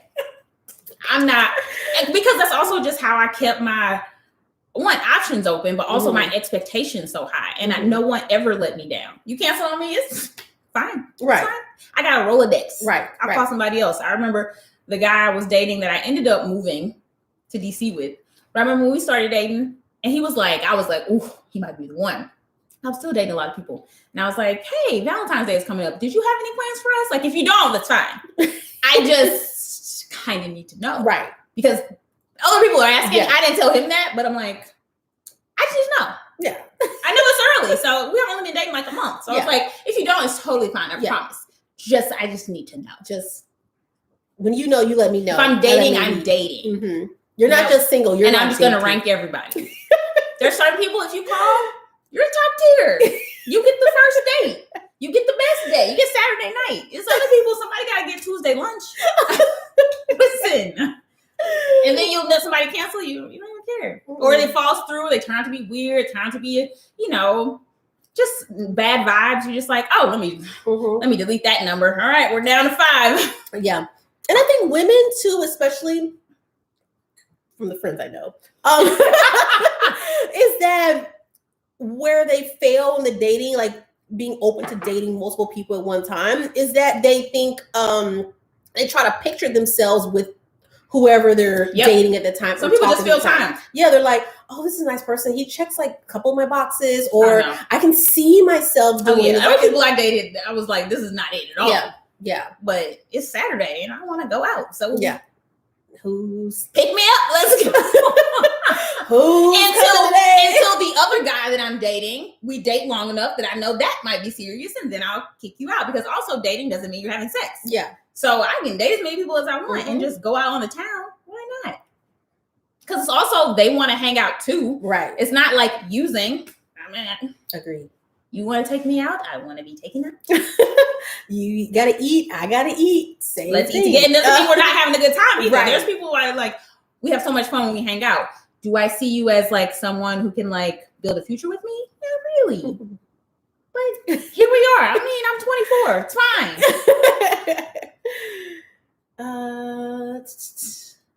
I've gotten a bit behind, and you don't have a touch screen. You can go to hell. Jenee, are you able to talk about your next Amazon drop? I talk about it in a. I have videos all out of whack. I talk about it in a video coming up, but I get my samples next month, so I will be sharing those when I get them. Mm-hmm. Are you caught up? What is your take on Paige on Married at First Sight? We don't watch that. Do you watch that? I don't know who that is. I'm sorry, we have no take. I did the Rolodex dating for 3 to 4 months. I was tired. I was going to say it is exhausting. It's work. Like, I don't know how people, like, especially like guys that are like players and are just like, that's just how they live. It's a lot to keep up with. Because also you got to be like, oh, why did I tell him I got off the phone last night? Or why did I say I couldn't go to lunch? You got to deal with a lot of different scenarios and stories. I didn't say it was easy now. But also, you're not obligated to anyone. So you can also just be honest. Mm-hmm. You don't have to say I went on a date, but you can say I went to hang out with somebody. Right. Oh, what did you do last night? Oh, it's such and such with a friend. Yeah. Please put that on a t-shirt. Oh, what? I said a lot of things. What do you do when your partner starts slacking with keeping up their aesthetic? Ooh, haircut, dressing. My boyfriend is doing that. Do you tell them or go with it? I'm going to throw it over to you. No, just go with it. Oh, I thought you were saying no, you don't want the question.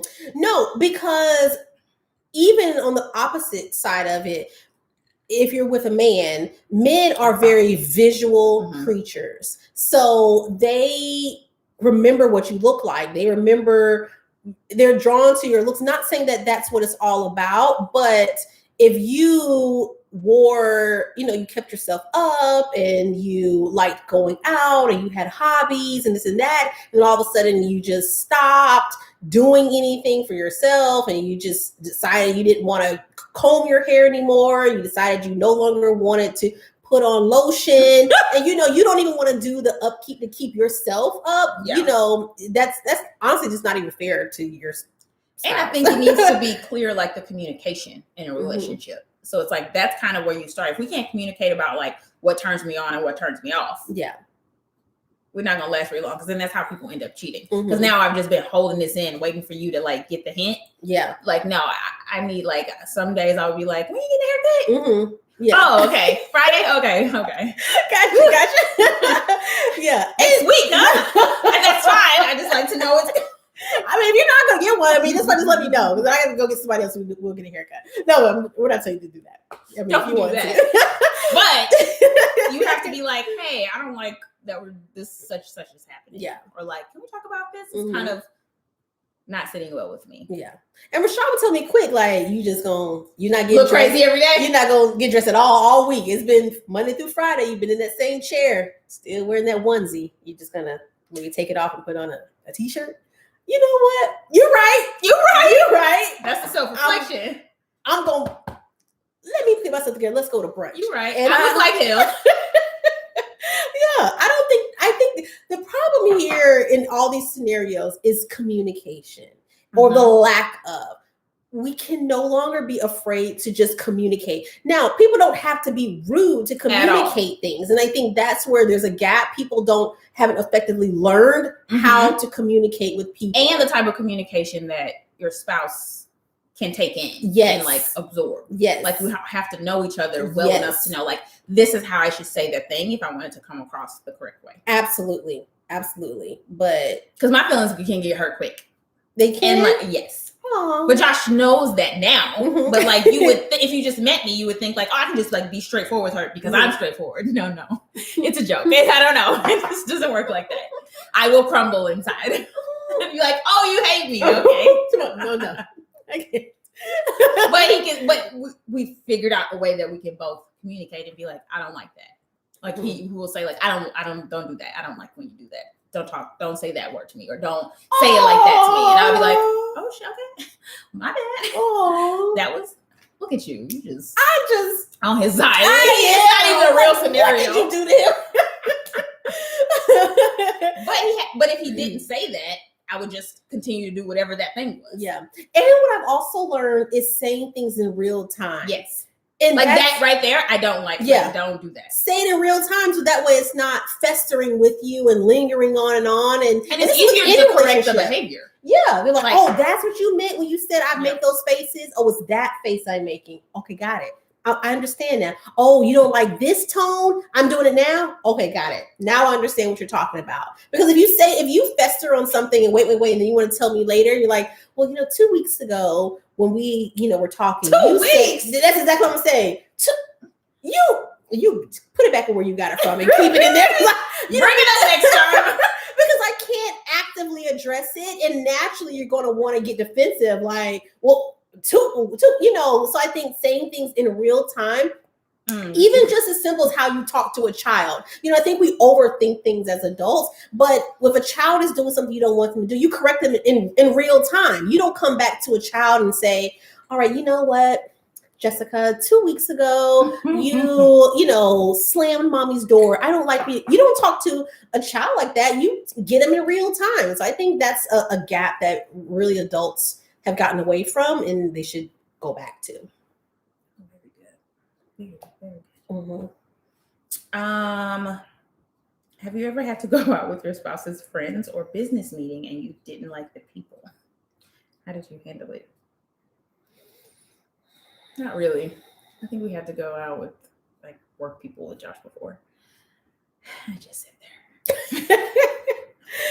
I don't think I should just say go without me. Yeah, I don't think I've been in that situation. Like we've gone to like military balls or whatever, and I just immediately find like the one person that I feel like I connect with, and then I'll be kind of close to them. Like, oh, let me find me a person, that one. And if we're kind of cordial or kicking things off, then that's who I'll. But I don't think I've ever been in a situation where but he also doesn't fool a lot of people. He has like 3 best friends. So he's even less than proposal stories. Sorry.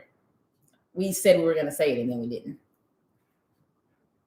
We did say it on the V-Day episode. Thank you to whoever put that in the comments. We'll do it quick. Mine was just in St. Louis for my birthday 6 years ago, 5 years ago. It was just like a family gathering. And Josh just got down on one knee. It was very loud. I mean, it was all Black people.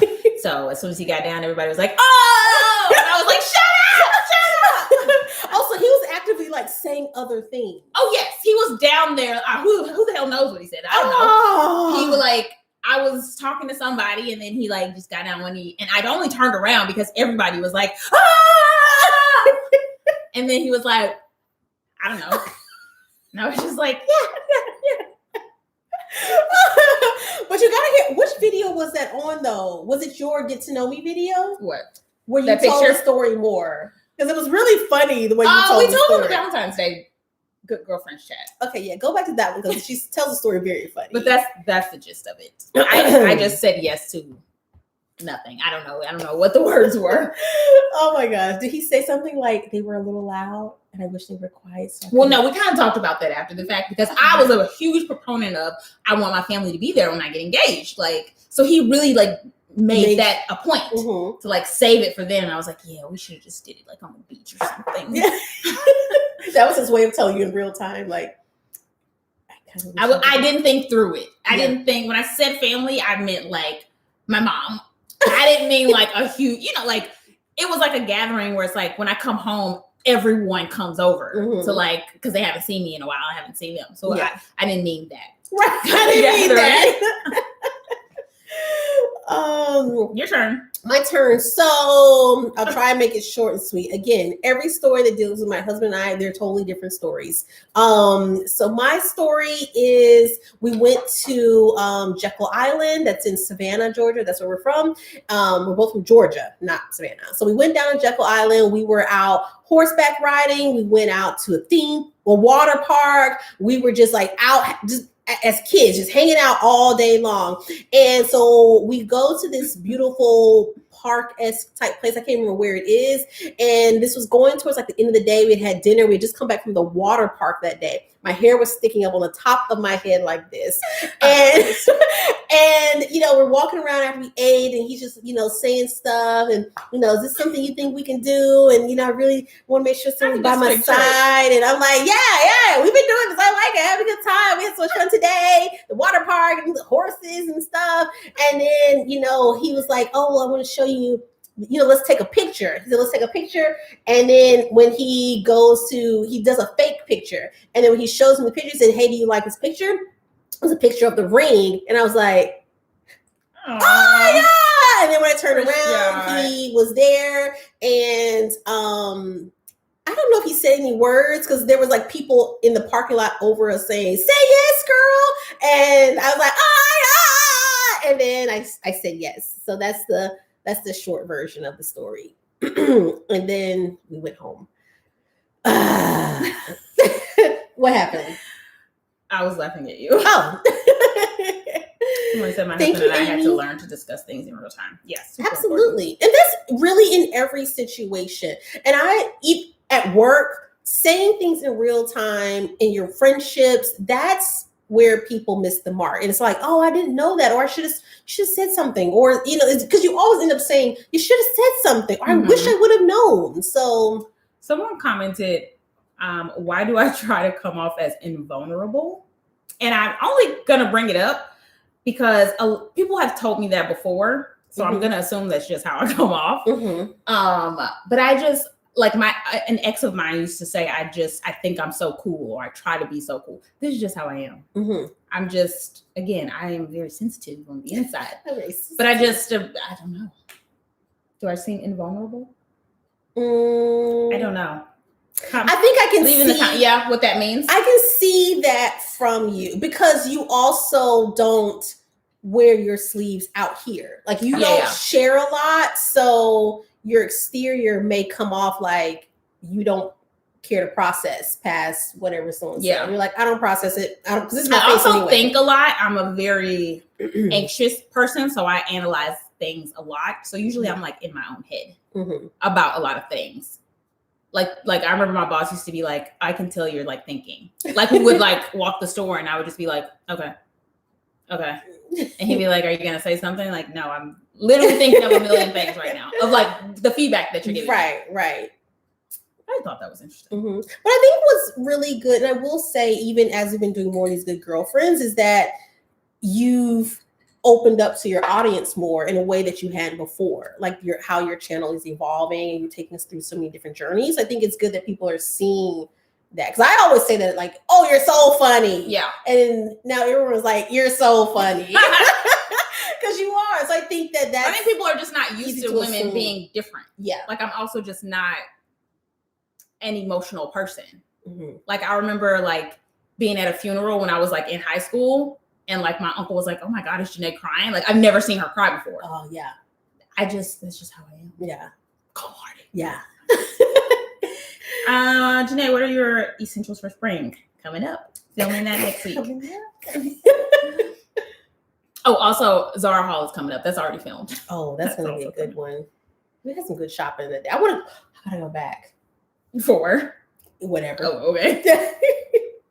I truly appreciate the time you guys put into this and your transparency. Thank you. It's Friday, shoulder shimmy. Yeah. Look at it, 8:06. I'm alive. Yeah, I'm alive. We are on Eastern Standard Time for those who are not in these states. I think I'm seeing people answer questions that you may have missed. You can see. But look at you, and I missed. They're going so fast. So this is Akita's a Scorpio, Jenee is a Sagittarius. Oh, thank you guys. Yes, I'm not even down there see, yet. they answer the questions. They know us. Yes, my birthday is November the 11th, and you are December 2nd. My boyfriend is ready for marriage and hinting about a proposal. I'm so nervous. Never lived with anyone before. Kind of a loner. I want him, but I feel like I'll lose my independence. This is normal. I think that's pretty normal. I would think so. That's pretty normal. Yeah. I saw a TikTok last night where it was like, can you imagine having a husband? Like, I get off work, I had a bad day, and there's a man in my bed. I just want to be alone. I just thought that was so. Because it is, like, I mean, obviously it seems normal. Yeah. It's like, if you're just used to being single and you've always lived by yourself, that would be a complete culture shock. Yeah. I can relate. Go ahead. Now I was like, oh, this is me. I wasn't going to say it. I wasn't going to put you out there. I appreciate but that. You came to mind. Okay, so for those who are new to me, my husband and I, so we're military. He's in the military. I am not. And he was gone. He was stationed in Japan for 2 years, the last 2 years. He's been home only like 8 months now. And so those 2 years, I literally was by myself for 2 years. And my life changed. Like I didn't have to think of anyone but myself and our dog, Chloe. No one else. I didn't think about eating. I didn't think about what anyone cared about my hair, my dress, my work day, if I felt like getting up and going on the road trip. Like there was no one to answer to. Mm-hmm. And it was an adjustment. I'm not gonna lie, it was an adjustment for more me than it was him, because I still wanted that same level of my aloneness. Yes. Yeah. But I still wanted, like, oh, great, now someone's here to go to brunch with me. Or now when someone invites me to a wedding, you can come. So it was still like, I'm glad he was there, but I hadn't quite adjusted to like, oh, so we go to bed. You want me to go to bed at the same time as you going to bed. I'm not ready to go to bed yet. I want to go. See why I get in the bed so early, don't you? I didn't used to be like this. Until Josh was falling asleep on the couch every day. And I was like, so you need to go to bed earlier. Yes, I'll get in the bed too. But now I'm just like, this is nice that we go to bed together. It is nice. I can do this. I can do this you again. Have to. Sometimes I'm like, I'm just going to stay out here. Yeah. But I can appreciate that because now he'll be like, all right, you come get in this bed. And he's right, because I need sleep. You do. And so I can appreciate that he hasn't like given up on my transition, that he's back home. Akita, how can someone what? Jenee's eyes are getting small. I'm drinking. I hope that felt like a yell because it was.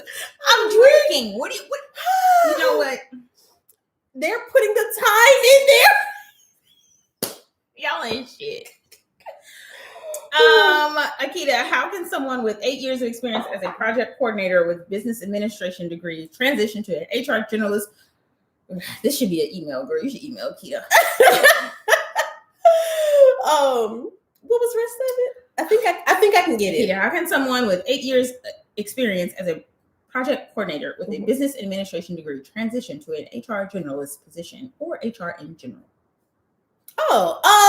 So my best advice that I can give is tailor your resume to more of the HR jargon, because I'm sure what you do in your role, as far as project management with your clients, whether that's internal or external, is the same thing with HR. I still have clients that I have to project manage different stages of a hire or different projects that we're implementing. So I think utilizing the transferable skills that you have, put those into your resume, put in the characteristics or preferred qualifications that the position is open to, and add that to your resume. So I think don't take away from what you've done, but you have a lot of transferable skills now.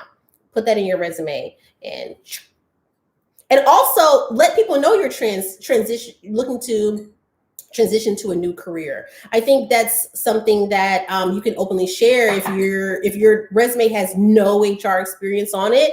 When you reach out to someone on LinkedIn, when you're reaching out to a recruiter or a hiring manager, let them know, I'm looking into transitioning to the HR industry, and here are the skill sets I can provide.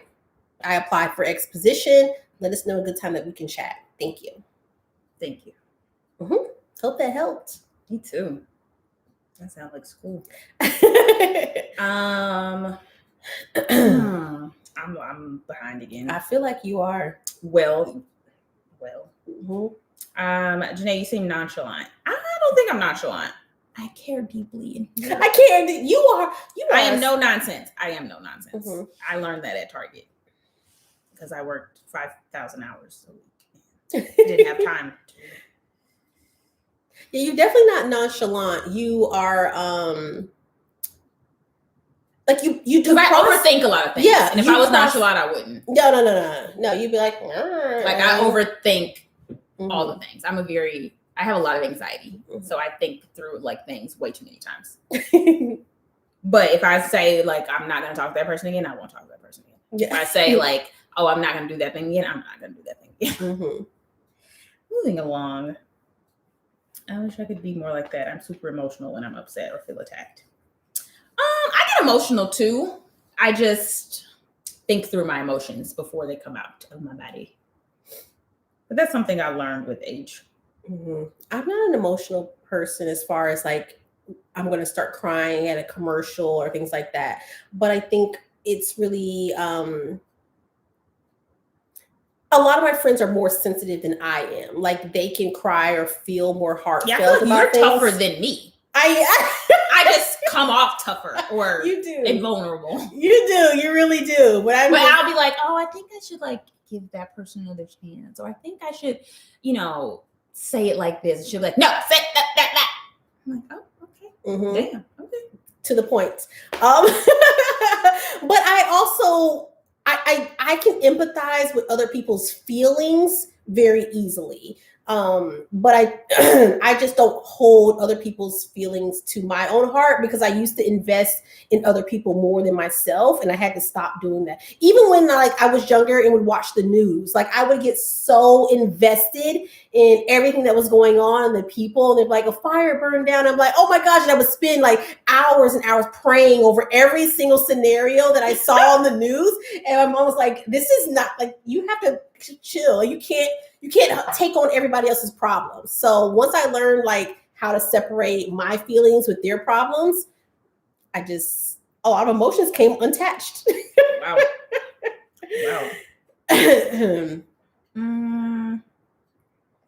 All Sagittariuses are cool on the surface. Just don't make them mad.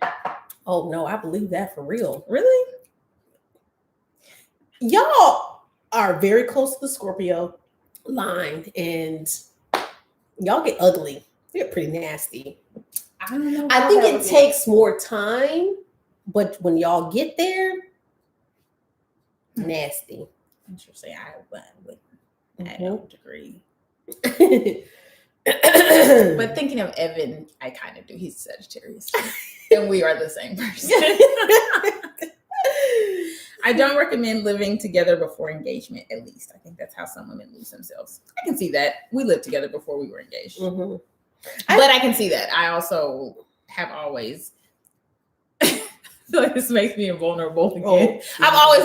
It's always been easy for me to walk away from relationships. It's like, all right, this like it's not working. Like it's not working out. It's been 6 months. This is not. I can see this is not what I'm trying to do. But so that's a really good trait with that. I think I learned that from my mom. Yeah, and I think it was great. Like, yeah, this is not. This is not what you said it was going to be. It's time for me to go. Yeah, I wish I had that. Like, I definitely was in a lot of relationships way longer than I needed to be. Yeah, like there was so many flags and signs, and I was just like, no. I lived with 2 people when I lived in St. Louis, and I was like, nope. You're making my life worse. So no, and it was, we were splitting bills. But I was like, you can't adult. You're struggling adulting right now. This is my first time adulting, and you're struggling. No, sir. You're bringing down the household, and I'm gonna go back to Mama Luxxe's house. I'm gonna go back to Mama Luxxe's house because you ain't got your house to rent. So I'm not about to do this with you. Oh my gosh. If you have a choice again, do you prefer marriage or singleness? Marriage, yeah. With the husband I'm with. Yeah. Not just any old marriage. Yeah. Yeah. Now I'm not married just for the sake of being married. That's nope. No. No. I'm decisive. Yes, that's a good. Y'all don't figure me out. Right? Y'all just figure me out. Do you miss living in DC? No, because we didn't do anything when we lived there. We did stuff with our friends, but like if it was just up to me and Josh, we'd just be in the bed at 8:30. It was nice to have the option though. But if our friends were like, if Evan was like, let's go out, we'd be like, oh, we're gonna have so much fun. Yeah. Because Evan is like the out on the town person. But if no one asked, we used to go to the movies a lot. Yeah, I miss going to the movies. A lot of them closed down. Oh, someone said I look like Sanaa Lathan and Ashanti. I've been hearing Ashanti a lot. I never would have thought Ashanti. I'm not leaning back. I'm up straight and my back is killing me. I hope you're happy about it. My back is killing me. She's up straight like she's at attention. I am. I've been like this the whole time. Really, I have a weak back. So just know I'm really pushing through for you. Which sign do y'all feel most compatible with? Oh, I don't know anything about signs. Yeah, I don't even know what Rashad is. Holy, I think he's a child. Rashad, just tell us what you are.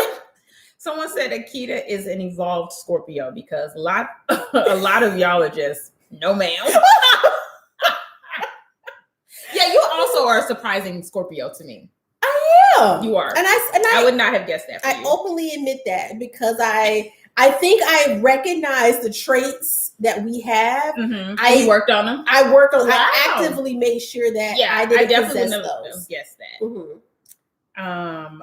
Sagittarius will get you. Scorpio will require you to sleep with one eye open and hold a grudge to the end of the world.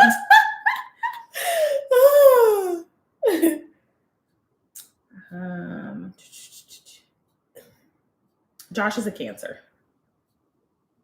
What's October? No, it's not. No, what is October? Oh, I thought it was Scorpio. What's before Scorpio? No. Maybe something with the L. Libra. Maybe he's a Libra. Child. Somebody. This is so embarrassing. It really. I'm embarrassed. I'm cringing. This is why I don't want to see. I'm not answering any more live questions. Libra. Rashad is a Libra. How you know my man more than I know my man? Okay, I think he is a Libra. I know it starts with an L, and it's not a Leo. Is that the only option? No, Leo. But he's born in October, so. Oh, they even put the Lux lady put August 12th and September 23rd is Libra. Oh no, he's not a Libra. Wait, someone says October is a Libra. Child. Oh, Rashad said it. He's a Libra. Okay. A TT. Sorry to that man. But like I said, I think with signs, we're never like, yes, Josh. Oh, you're really acting like you're secretly Libra. Emotional. Yeah. Like the whole moving here situation. I was like, who are you, sir? He's very emotional. I feel like I felt more of Josh. Not more of Josh, but I like to see the roller coaster of the decisions. He is a I don't know the word I'm looking for. But he is a you know, he's lots of layers. He's kind of like a little turtle. He is. That is a great description. He's like a turtle. But I never saw the emotional side of him. But then after we moved here and people talk about cancers, I'm like, yeah, I know now. Mm-hmm. So her hubby is child. I don't know what kind of sign that is. This is my first live with y'all together. Sub to both of you guys, and I'm so happy to see ladies who have good vibes. Oh, thank you, AJ. I'm so glad you joined this live. So we do the lives every other channel. So every other week. And every other week. Hope that's not too confusing. Sometimes we just spring up the different days too. So follow us on Instagram. That's what we put. Like somebody was like, "Is this the announcement?" I was like, "Yes." Well, and we do it quick. Like there's only going to be like a 24-hour. We may try and do 48 hours. It's hard getting two schedules. Yeah, aligned. Yeah.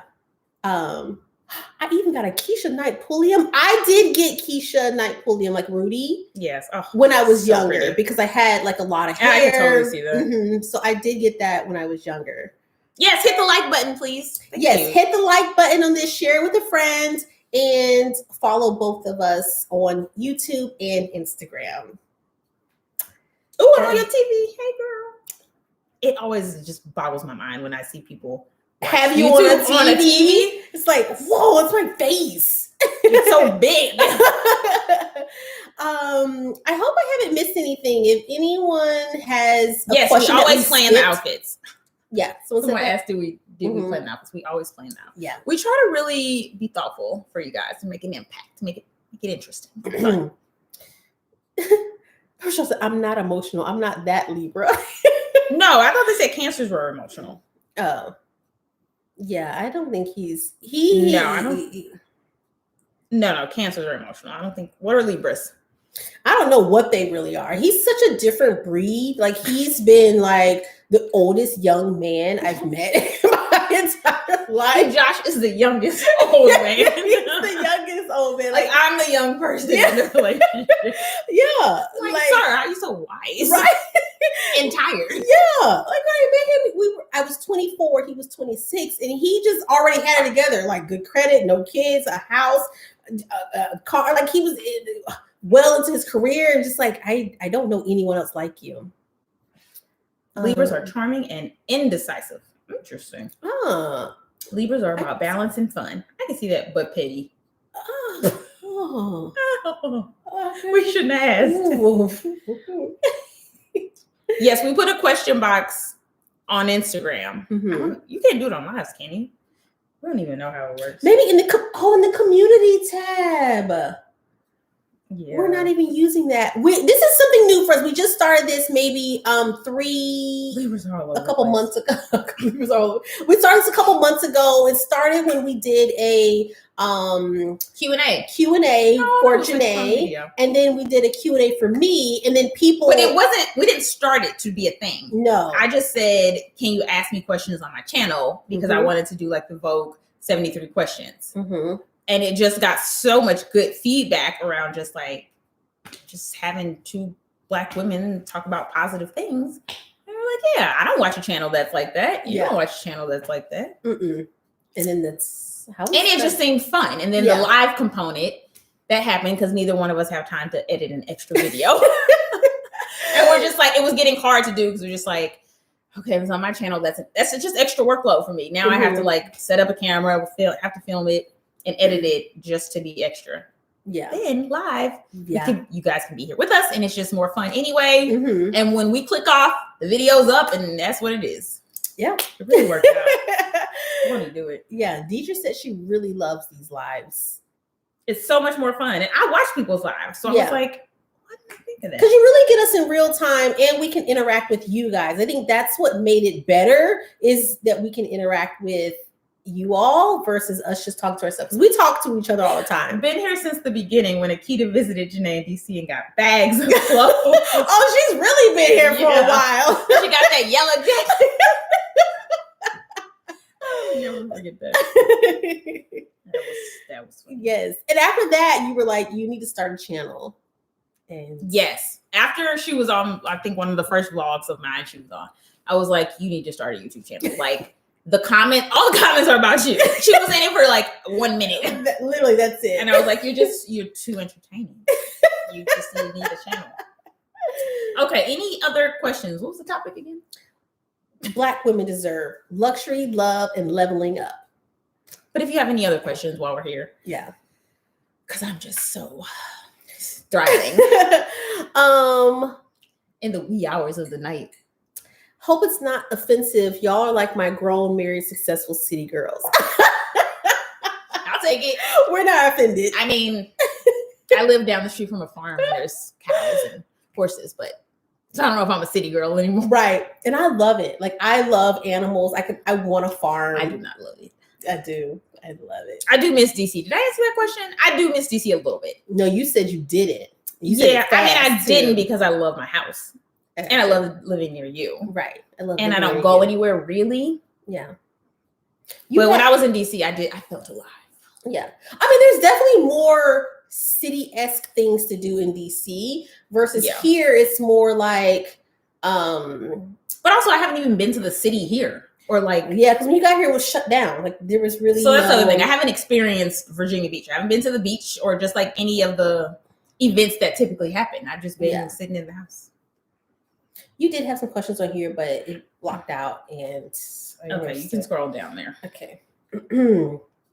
Wow, it's so much clearer on here. Maybe you need some glasses. In the beginning, did you feel guilty opening Luxe items online? No, I think it just it depends on where it's coming from. For me, everything I shared was always just about sharing. Like when I would open a bag from Target or share things from Zara, it was just about sharing things that I found and how it was fun and how it's styling.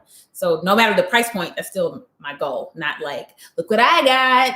You don't got it. It's just, look at this thing. Here's what I like about it. If you're interested, hopefully this helps give you some insight. Mm-hmm. What you got in there? What do you think of dental and cosmetic procedures for Black women leveling up? That's a good question. It's great. I think anything you want to change about yourself, you should change. If you can afford it, go for it. Mm-hmm. But I also think just because you have a problem with something on your body doesn't mean someone else does. A great example. I've had several people tell me to fix my teeth. I never thought anything was wrong with my teeth until I got on YouTube. Mm-hmm. But that's other people's insecurities. Yeah. That I should have perfect teeth or teeth that look like veneers. Mm-hmm. I've never wanted that for myself. I still don't want that for myself. I think they look fine. Yeah. I'm not hosting the Monday Night News. I don't. But so it's twofold. Yeah. And I think what also with that is so many people, especially you see like celebrities or people just wanting to just have this so perfect facade that everybody is starting to look very the same. Mm-hmm. Like, it's like, oh, you've got another set of teeth. Oh, you've got another set of teeth. And I know I have an addictive personality. So I don't ever want to start something that I know might spiral. Mm-hmm. Yeah. And that could be one where it's like, well, now that I got because that's what people, once you start certain things, then you're like, well, what else can I fix? Well, this could be better. Everything could be better. Mm-hmm. But some shit's just fine. Yeah. I like your teeth. Thanks. You're welcome. They're small, but that's what they are.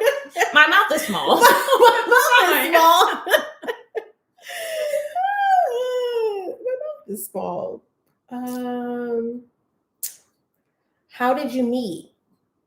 Oh, Jenee and we met through Instagram. In the DMs. In the DMs. Sounds so dirty. So Jenee, at the time, she didn't have a YouTube channel. And this was like 2017, and I was thinking of starting. It was like when blog. I first kind of. You were on Instagram and taking. But it was like 2017 was when I started. When I said I'm gonna put pictures up on Instagram and see if I can get followers, and if I can, I'll start a blog. And I feel like I did that in May of 2017. And then by August, I had got like 10,000 followers. And I think I started a blog. And I feel like that was like that fall. Yeah. That was when we hung out. So I think, but throughout that summer, I think we started. Yeah. We were, because I think when I met you, you were like 20 or 30,000 subscribers on Instagram. And then I just kind of followed me and kind of like did like I like this. I like, just kind of genuinely and authentically interacting, and then congratulated you on starting your blog. And it was like, this is nice. I like what she's doing. I want to start a blog too. And so I hadn't even seen anyone in this space, like blogging or influencing at all. So I was on the hunt looking for like, what is blogging? What is this influence space? What do people do? How do I didn't know anything about it. And she came up in like a search. And so just authentically just meeting, and then once we met in person, just basically fell in love. Basically, we knew we were right for each other. We did. Her and Rashad came to DC, I guess a couple months after that, and we all went to dinner, and we just had so much fun. Yeah, and we went to a club. Yeah, it was just a good time. Well, can you imagine us all going to a club now? My knees hurt just thinking about it. But it was fun. It really was fun. Oh, I had one. Where did it go? It was, do you ever feel guilty or have buyer's guilt? And I wanted to share this. I shared it in my stories and people thought it was helpful. But I would say yes. And a good example is probably the first luxury shoe purchase I made. I still worked at Target. I bought Gucci loafers. I had dupes. I think I had a pair of Shein dupes in like every color. And I was like, you know what? Got my bonus. I can afford these shoes. Like, I'm going to go buy them. And I went to Neiman Marcus. I bought them. I took them home and I just walked around my apartment. And I was like, Josh, I cannot have these shoes. I just can't. And I bought those shoes 3 times and returned them 3 times.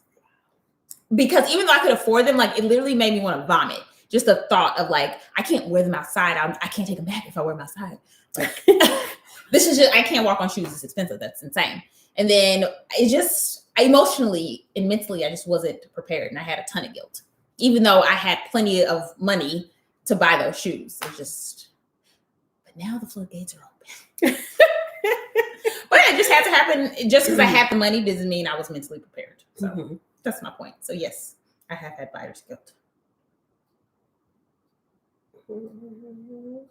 What do you admire about each other?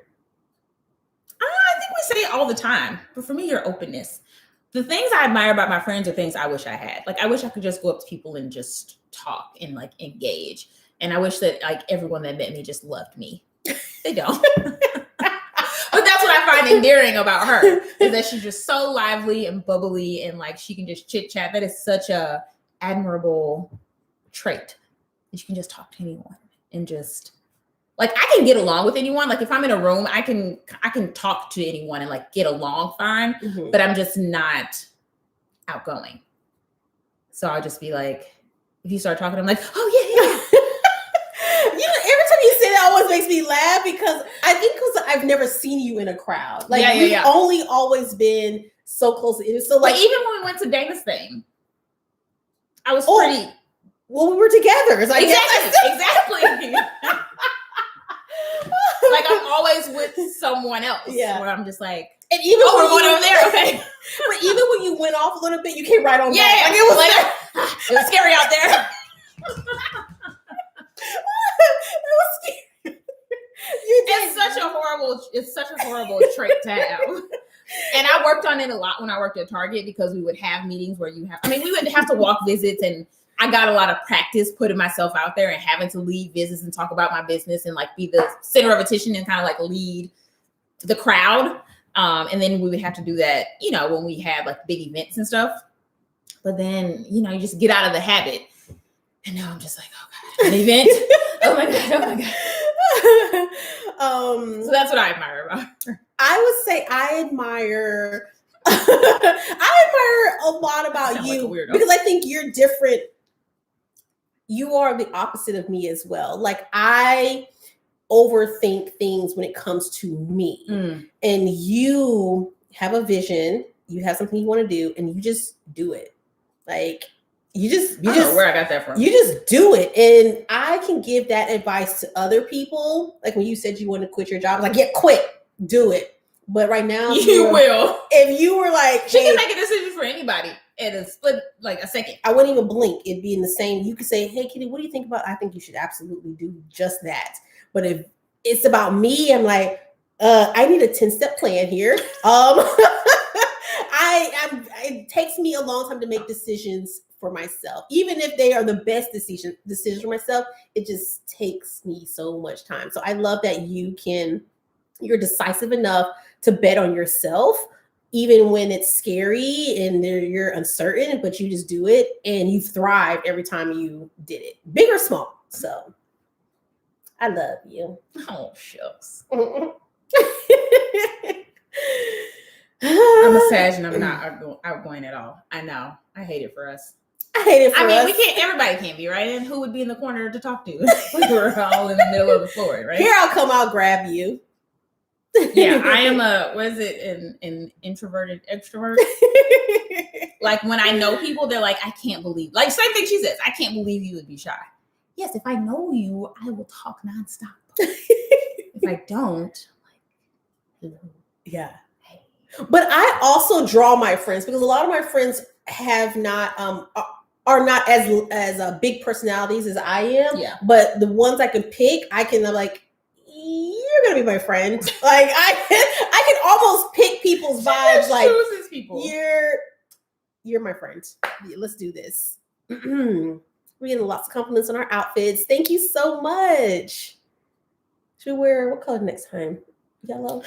You want to tell them what we were gonna wear? So what had happened was, child. We went to Zara the week before last, picked up these couple items, and of course, this fitting room's not open.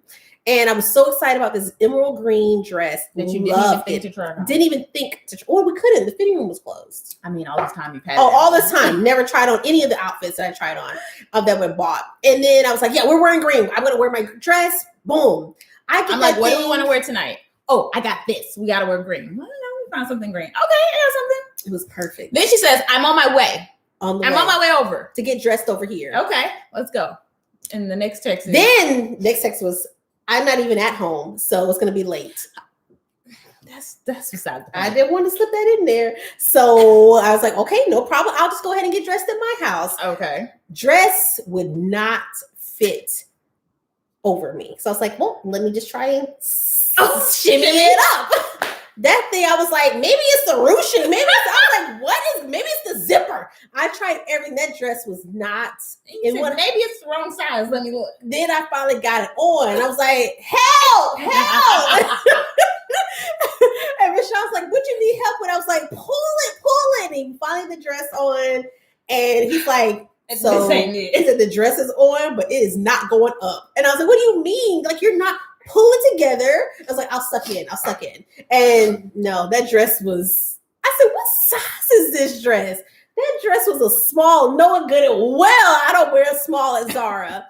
So I had to tell her we're changing outfits. Woo.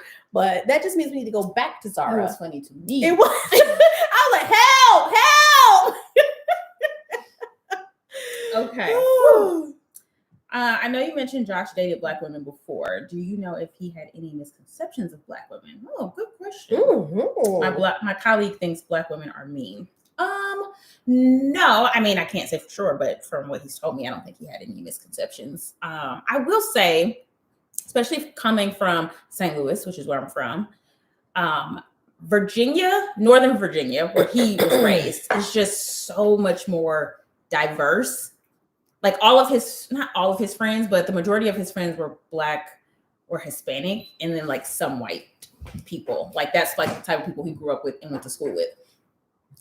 So he hung around a lot of Black, like a lot of his friends were Black.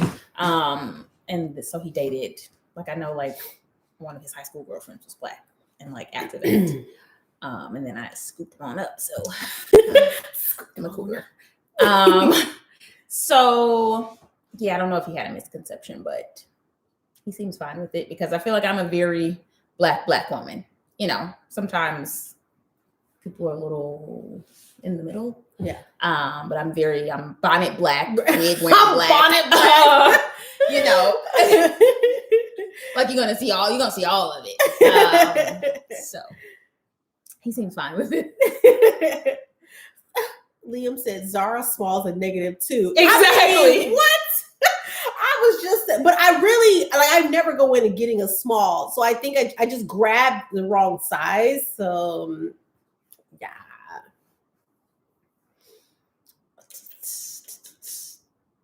Zara small was European small. Did we miss some like earlier? There was a pause in there where I What's feel the like age difference? 9 years. Look at them answering. I just get that up. They know you. They do. They love it. They do. I'm caught. Oh no, I just want to think. Okay. These are not from Zara. These are from Shopbop. That is not current. This is, I think. I will link it below. We'll link our green dress too. That dress is, and it's so gorgeous. It's so like, we were gonna be just shining in emerald green, looking like some. I'm going back to get the right. I'm so excited to wear my green dress. Once I got it kind of on, I could see the potential. Oh yeah. I could see that that's a bomb dress. I just hate to see it in the right size. Who's older? I'm older. I'm sorry. I thought that was clear. I'm the cougar. I'm the cougar. I am 9 years older than Josh. And you and I are a year apart. Yes. And she's the oldest sister. I'm older in everything. I wish other races would approach Black women more often. I agree. Because I never had an interracial relationship before Josh. And I had a hard time. I struggled for like the first 4 months of just like, what do you really want? What are you really trying to do? Like, you really gonna like be with me? Like, what, we gonna get married? I remember saying this. Like, what we gonna get married? It was the age and the race thing. But like, I felt like people were always staring at us. I was just like, I'm supposed to be with a Black person. I don't know. This is not what's supposed to be happening. I don't know what you think this is gonna be. And here we are. Have I thought about getting a puppy? No. Somebody said, listen, y'all not going to just answer. Jenee don't like animals. When did I say that? You never said that. They just already know. Like, you know what? Don't even answer. I don't have an affinity to animals. It's a difference. It's like, no, don't like animals. I've never had a pet.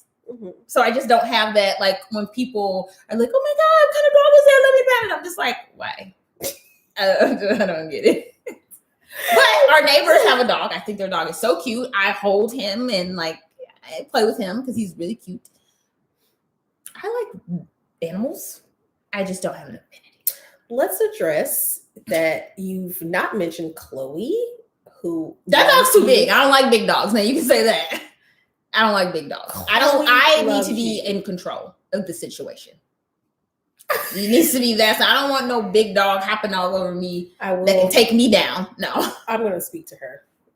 Go ahead. You don't like your dog. But why I gotta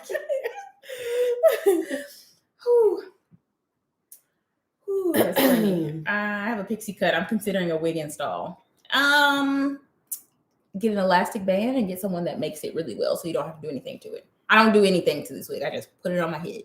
You have the most natural looking, like even the ones you made. Like, I don't know what it is you. But I can't do it like she does it. Yeah. I mean, she does it great. I'm sitting right here next to you and I can't see it's fantastic line or something. It's going to be wigs for a while now because I'm trying to get the quarantine weight off. So like, same. I can wear my short hair and work out if I'm maintaining, like a couple workouts a week, but I'm working out every day. And I ain't got time to be molding every day. I'm about to get braids April 1st. I thought Josh was mixed. A lot of people do. He is, well, technically he is mixed. He's white and Cuban. His dad's side of the family is Cuban. How did I know Josh was the one? It was just easy. and he just made life better. Every aspect of life better. I'm in the UK. Interracial relationships are the norm. I noticed that. Everybody thought Josh was mixed. Will he get a tan in the summer? So. I thought Josh was Italian. A lot of people thought he was Italian when we were in Italy, and he loved that shit. Because we used to watch Power, and they used to be like Italians. Just love that. Shit, I thought Josh was black. Okay. Well, I'm glad we're all on the same page. I love big dogs. They're like teddy bears, are they? Yes.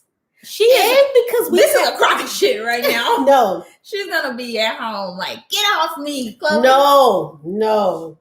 Let me explain it. Please. So we have had bully breeds. So we had a pit bull before Chloe, and Chloe is an American bulldog. So yes, they're bigger dogs. However, they get a bad rep because they have been the sweetest. I've been bitten by small dogs. I've been bitten by a Cocker Spaniel. I've been bitten by I can't remember the. You should not like dogs. How many times you been bit? They're little tiny, because I like animals, and I'm the one that's like, oh my gosh, you're dog. See, I'm keeping myself safe. And they bite you. I've never been bit by a dog. They're territorial, but big dogs, they just want to please you, and they want to just loving you. And Chloe, the difference between her and why our relationship is a bit Kirk Franklin and Carry On is because she actually uses her paws like hands. Like she'll like pull things, she'll like want your attention and actually use her hands like this. And I don't like that. And we can't break her from her. So yeah. She's too big for that. She's too old, and I've been talking to her like that too. So, and she's very. I'm talking like she's a person. You are. I want to really go in. She's very, very opinionated and stubborn. Is she down to earth? She puts her foot down. She's trying to embarrass me in public. She doesn't want to walk outside like normal dogs. Okay. What are you doing to get the quarantine weight off? Well, I've just changed my diet. I've not worked out at all. There, I said it.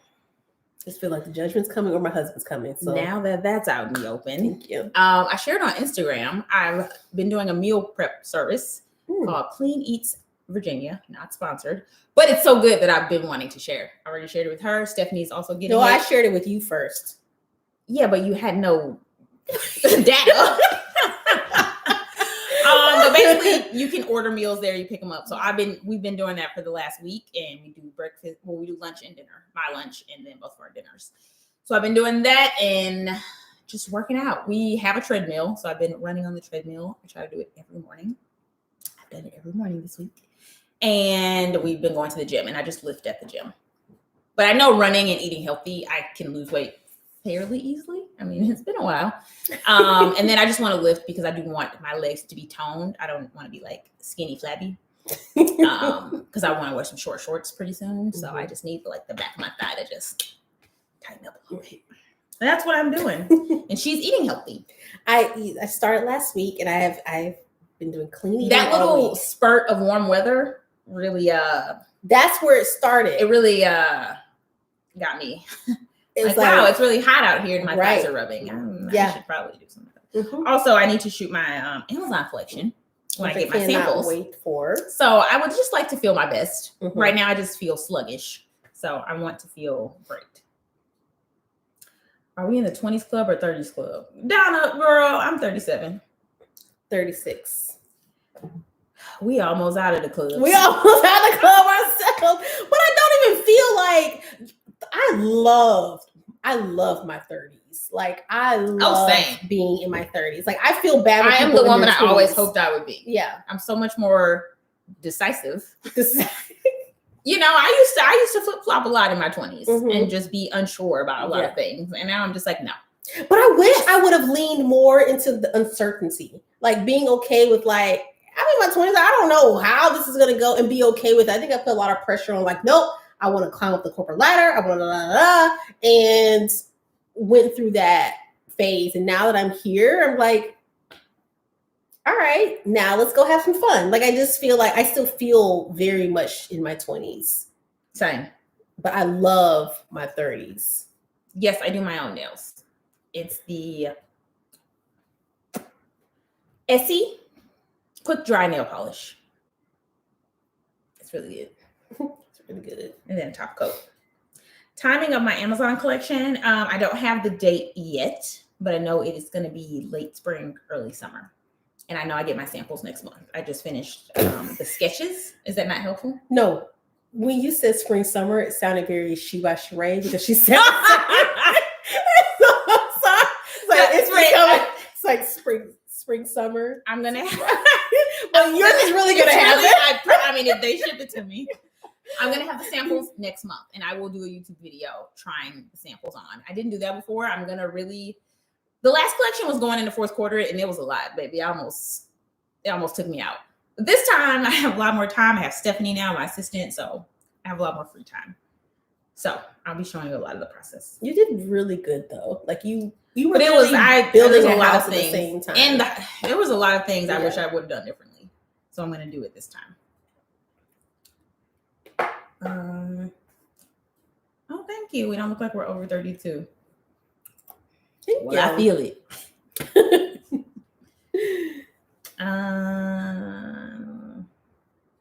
Happy early birthday, Natural Creations by K-Hey9. Yes, 30s are the better version of your 20s with money. That part. I think that's what I. That's what it is. That's what I love. Maybe I just love money. Yeah, that's it. That's true. My favorite lashes, the Ardell. Let me get that right here. Let's see, mega volume. They look like these. They look like this. This is what I'm wearing. Here we go. Mega volume. I hope that helps. Oh, Tori said, I hope I'm like y'all when I get older. How sweet. Thank you, Tori. Do you think you would still be an influencer if you stayed in St. Louis? Yes, kind of.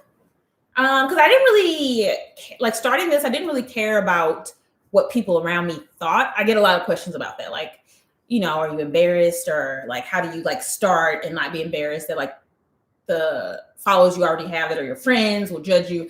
I didn't really care about that, but I think moving definitely freed me more. Mm-hmm. But I still had friends when I started my YouTube channel, and still people, coworkers and people that would know.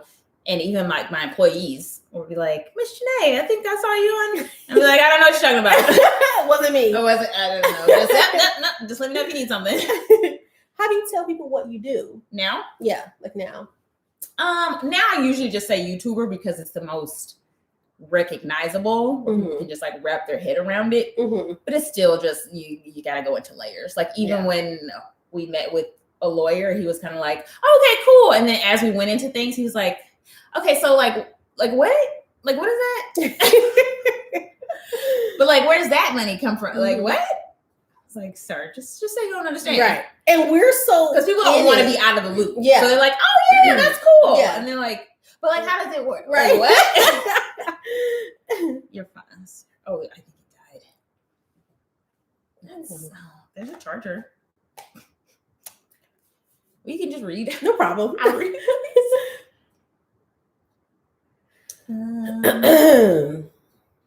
I think we might be through all of these. We have surpassed our longest. This is our longest video. 2 hours, 23 minutes. I'm still awake. Thank you for the slow clap. Thank you. Thank you. Oh my gosh. Does your family judge or expect you to support them more because you're living a luxury life? Also, I want to put this out there. I have to work to pay my bills. Like, I feel like when people say luxury life, like I still get checks and pay my bills with the checks. I don't have just money coming out of my ass. Like I can't just like go buy an island or another house. But no, my family does support me, and they don't ask for anything, and I would give them anything. Mm-hmm. So I usually just have to just like give them money or give them something, or like inquire about things. Like I'll just talk to my mom, and she'll be like, "Oh yeah, I'm waiting until I get paid to do such and such," and I'm like, "Why? Why would? How much is it?" Like, they don't love you. What do you need? Like, what do you want? What? Yeah. Why didn't you tell me you needed that thing? No, I'll get to it. Or like, oh, I wanna. There's a leak in the basement. I'm gonna wait until. Let's find somebody today. Let's. Why you got a leaky basement? Yeah. So no, they're very supportive, and that's how I show that's my giving love language, I guess, with gifts. That's how I show my love. I'm not we've talked about I'm a cold soul. I don't say much with my words, but I give. I'm a giver. I like the words. I'm a words of affirmation. And I like. But that's what you like to receive. What do you give? You give words too? Words. Not that that's wrong. But I think I quickly try to figure out what that person's language is. Yeah. And I'm okay with adapting to their language. Yeah. So like if I buy you something, I really care about you. Yeah. Like that's me being like, this is love. I said it. There you go. I hope you feel it. This is love. More people are saying I look like Ashanti. It's always started when I got on YouTube that people started saying I favor Ashanti. I've never seen that before. What is it? I don't know. You've never said it. I'm not a big you look like somebody type of. I don't know. Maybe it's the I don't know. The eyes? Maybe the eyes. Girl, I don't know. I don't. I have literally no idea. But I've heard it more and more and more. And I think it's a great compliment. I mean, Ashanti's gorgeous. But I just never thought I looked like her. It's the eyes. It's the eyes? Oh, that's what somebody said. Oh. My hobby is quality time and gift giving.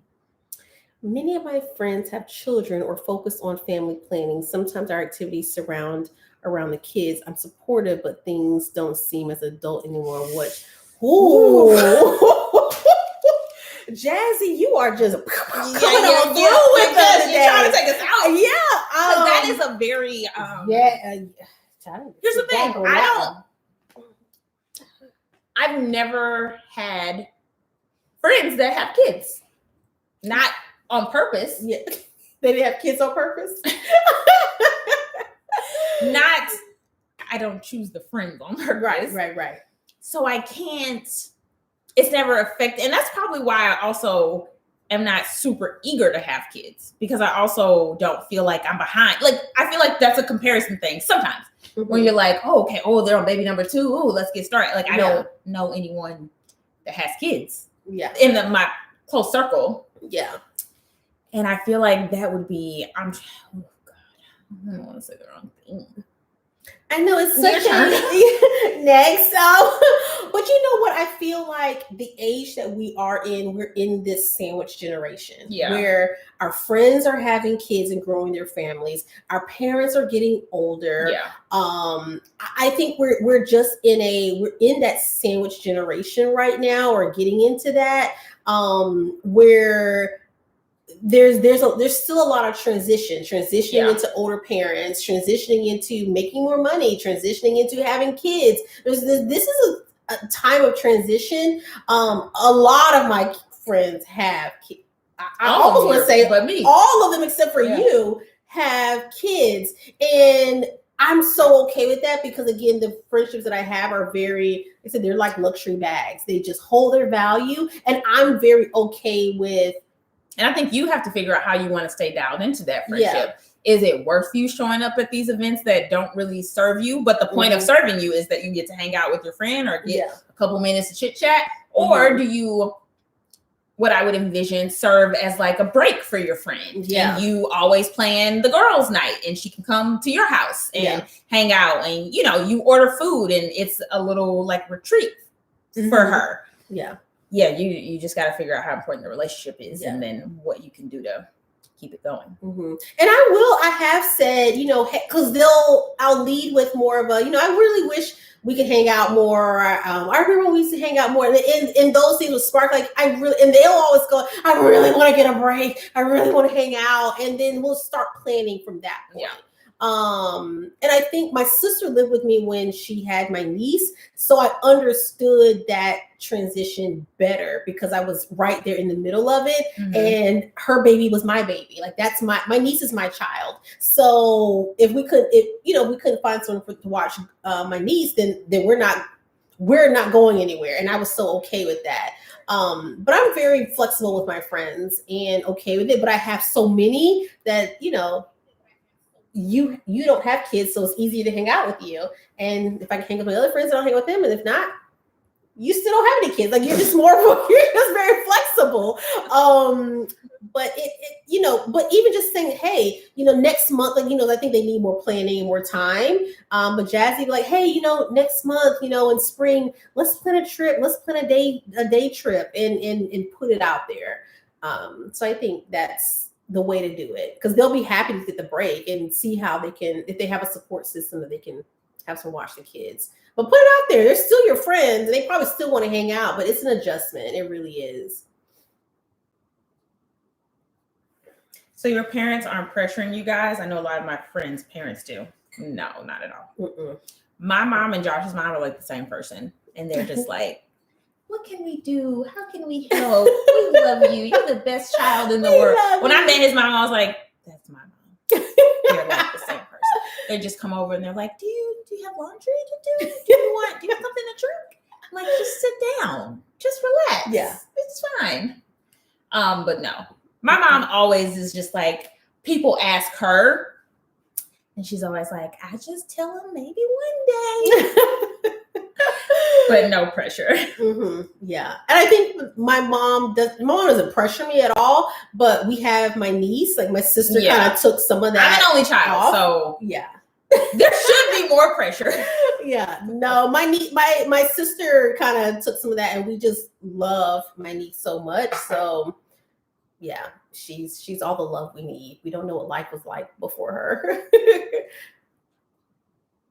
It's worth it. I'm just going broke from all the B-Day parties and gifts. Oh, yeah. And then on top of that, you become the godparent. So I have like 4 godchildren, and there's a lot more kid events. Do you ladies think when you do start a family, you're going to continue with YouTube, or you're going to be more private? I would continue with YouTube, but it would still be on my terms. Mm-hmm. There's a lot of things I don't share. I mean, y'all know Josh is hardly ever in my videos. That's just I just do what I'm comfortable with. If I'm ever uneasy about something, or I feel like someone would make a remark about the person I'm putting in the video that would rub me the wrong way, I'm not going to put it in. Mm-hmm. You can talk about me. I don't care. You can say all the things in the world. I don't care. But if you say something about my mama, I'm going to be ready to fight. So I'm not going to put her in the video. Period. And the only time Josh is in a video is if it's very, like, I can't get him out. If we're driving in the car and it's a vlog and he's driving, I still will try to face it towards me, but it's also like, well, this is part of the experience. But if I cannot put him in, I won't. So I probably wouldn't put my kids in either. I think I will continue it. I'm still earlier on into the YouTube thing. So, and I'm just having a lot of fun with it at the moment, and I don't see me getting off this ride anytime soon. I wish Rashad was more involved, but I think with him not liking to really be on the camera, like he doesn't like pictures. He doesn't like anytime this comes into his face, he's ready to hide. But it gives me more time to be more comfortable more on camera because I'm not competing with another personality. But true, he's a lot of personality. Are you an only child? I am an only child. I have one sister who's 3 years younger than me. Josh has one brother. Oh, and then I have 2 sister-in-laws who are younger than me, and one brother-in-law who's older than me and older than Rashad. So Rashad has 3 other siblings. Okay, that's all the questions. 2.5 hours. That's it. I'm just kidding. What's the friend? I think I'm the friend. I'm the plus one here in this party. Yeah. Akita. So I forgot You which forgot. channel Yeah. was I'm like, what were you This is doing? our channel. Akita Man is spelled Akida. It will be in the description box. Yes. Or the friends will share below. And it's the same on all platforms. One Akita Man. I didn't say I was ready to go to bed. There's no question. Ask a question. Ask a question. What's the question? What's the question? You don't want me to go to bed? Ask a question. We should do like a marathon one day. See how like a clubhouse marathon. See how Now long you can go. Right. But you can even do a clubhouse and not be on video. I'm not doing a clubhouse. Nothing. What? I love club. Oh, I can't. Since when you be on Clubhouse? I'm on there every day. You Every think you day. know somebody? Well, I don't speak. Like I'm not on any panels. I observe. I'm a spectator. What are you observing? The platforms, like the different. What are you learning? I get in everybody's group. I learn about. It just happens in people's houses. I feel like I'm just peeking in people's houses. I love it. It's weird. Don't worry, Tiara. We will save this and it will be on Jenee's channel, so you can catch up. We've got to normalize women being able to be happy and fulfilled without ever having children. I completely agree. Mm-hmm. Question: are you ready for bed? You can go to hell. I'm just waking up. This one here. Look at me sitting up straight. I know. I honestly like. I don't know what more. I don't know what more you want from me. I honestly don't. Tell me what I'm not giving. I'm giving cutout. I'm giving new wig. If we don't give you a little heat, would this really be a good girlfriend chat? It's really fine because I'm gonna sleep amazingly. It's become a thing now. I'm gonna take my sleep gummies. Oh man, I had a sleep gummy the other night. Child, I slept the whole next day. Well, that's not how it's supposed to work. Mine was at crack it, and I'm not taking. You took an Ollie? Yes. 1 or 2? 2. I mean, that's what I take. But you already sleep well. I just thought maybe I would sleep weller, like more.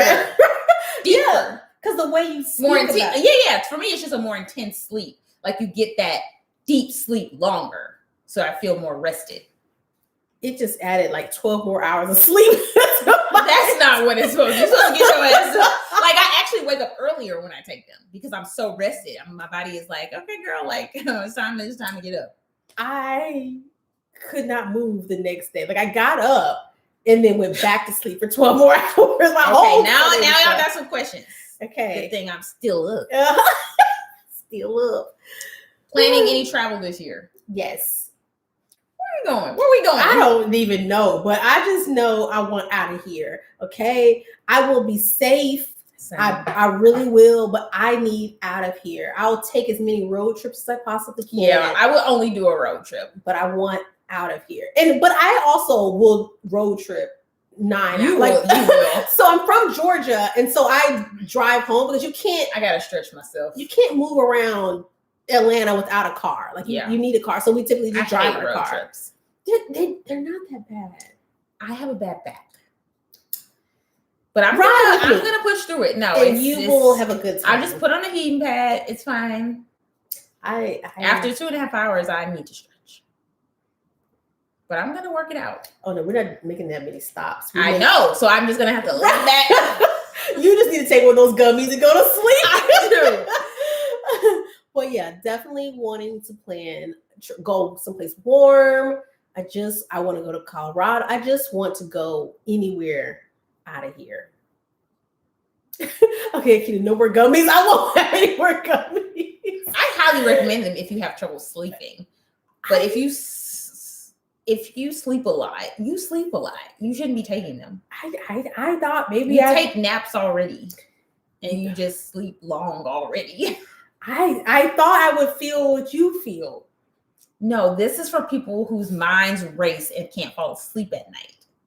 Not just, I don't know why you took them. I just thought. Is my Amazon collection still available?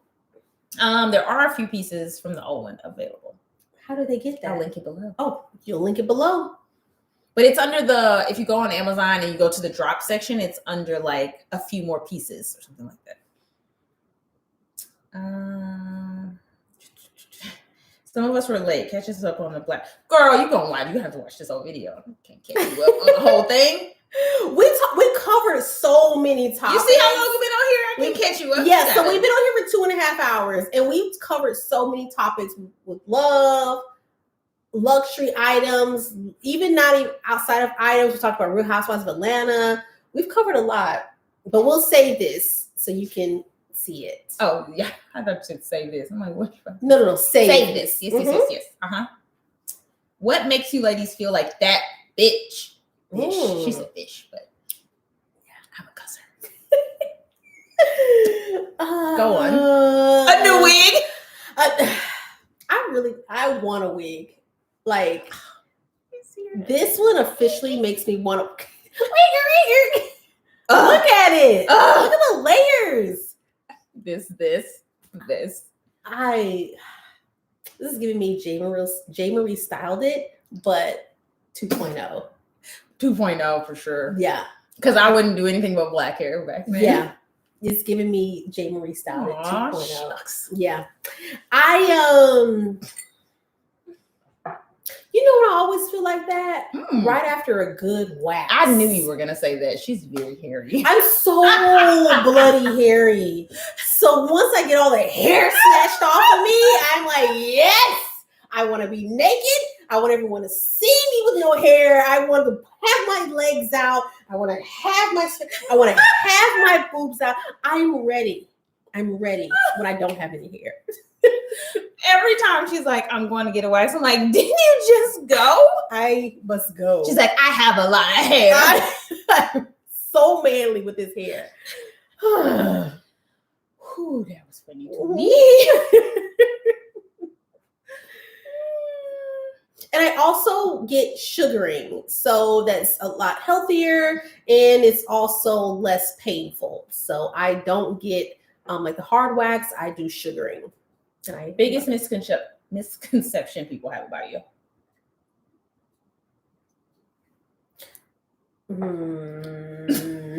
You're an open book. No misconceptions. No.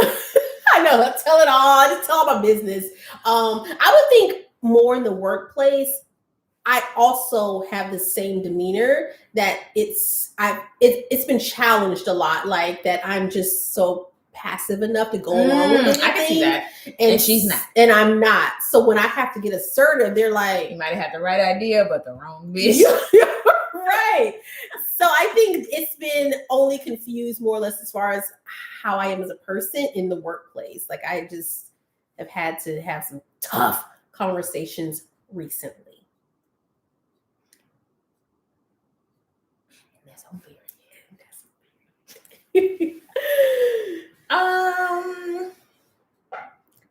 I finished. Oh, no. Almost. Before me? Mm-hmm. Biggest misconception about me, that I'm stuck up in, what did I say earlier? Invulnerable, I guess. Mm-hmm. But usually throughout life, stuck up. But it's just because I'm quiet. And I'm supposed to be outgoing, I guess. People be like, oh, you're real cool. Mm-hmm. I think so. I'm trying to be. And they also think that I will get my hands dirty. Like people don't know that I. You seem like a Southern Belle. I am like a. You're not. No, I'm not. Oh, wait. I have a lot of the Southern traits. Like I want to be in the dirt.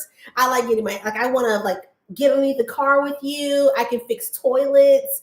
I love being out with animals. Like I don't mind any of that. But people think I'm more like prim and proper and pretty. Yeah, I can see that. And I'm not. Yes, I can link the gummies. You better have some time on your hands. No, Stephanie's gonna watch this video. I'm sure you're already watching that, girl. I hope you're taking some notes in there. I will never sell my blonde wig. No. Can I try it on? Yeah, it's over there. Okay.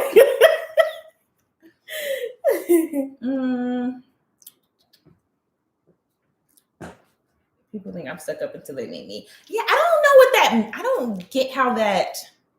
I never saw someone and been like, oh, they seem like they're stuck up. Yeah. I just assume either someone is outgoing or they're quiet. Yeah. My mom has gotten that. And I always like transferred school. So I was always new. So it was also like, what am I supposed to do? Just walk in and be like, hey, motherfuckers, I'm here. Yeah. It's just like, hi. Oh, you think you're all that? No, I just got here. I would just like a friend. just one, please. Just anyone. I'm flexible. Love to see beautiful and powerful Black women. Thank you, Clarissa. Thank you, Clarissa. Where are you from, Akita? Atlanta. ATL, Georgia. She seems like she's from like, what's the very southern place? Like it's Alabama? Yeah.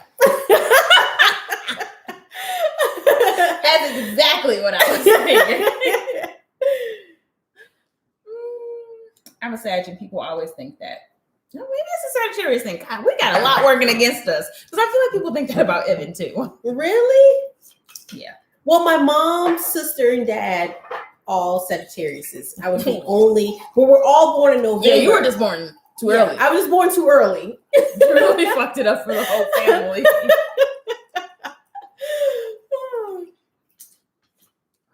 just refilling the drinks. Don't mind me. She's refilling. Where's this charger? It's here you go. All right, it's back to the Akita show. Okay.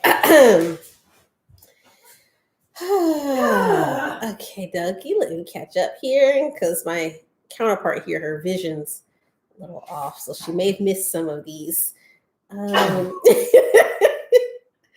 Nisa says she's hairy too. Oh, Nisa, I am the opposite of hairy. Like she's like no hair, none at all. But that's why I don't have any eyebrows. It's not a good place to be. Would you do another live about femininity and womanhood from a Black woman's perspective? I don't feel like I'm an expert at that. No. I mean, I think the things that I do or have learned as far as being feminine and being a grown woman have just come organically. So I hate to talk about things where I don't feel like an expert.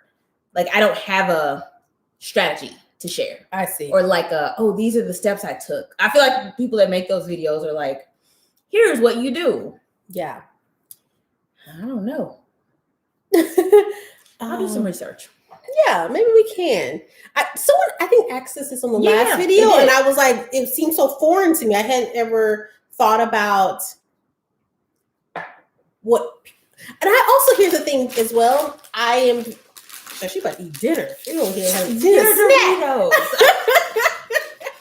I also am such a. I don't feel like I'm as girly as I may appear. Girly girls, yeah, same. Yeah. Like I watch femininity. I mean, I don't watch them, but when they come on my feed, it's like people in pearls and like I'm not like that. Yeah. Yeah. Like if you say, hey, Kitty, you want to go to a theme park? I'm going. Give me a fast pass and want to ride those rides all day long. Nothing else. Do you like rides? I love rides. Did we just become best friends? We're best friends. Hello, my name is Akita. Nice to meet you. Do you ladies have any friends that you absolutely will not put in the same room together? Personality clash? No. You might have some. I do. I do. My friends are very territorial, and I wish I could get like some of them together. Like, some are more open than others, but I'm their Akita. Like I belong to them. You're not talking about me. I'm not talking about you. I feel like we go someplace and I take your friend. Like I'll be like, you do that. She want all the friends. I only got 5. But she's like, but I need a 17. But if they're good with you, I know they're good people. Yeah, that's true. So I'm even more easier to want to embrace them because they're good with you. Because you're like, Evan's coming to visit us. No, he's coming to visit me. It's like, well, I've cleared my schedule for Evan.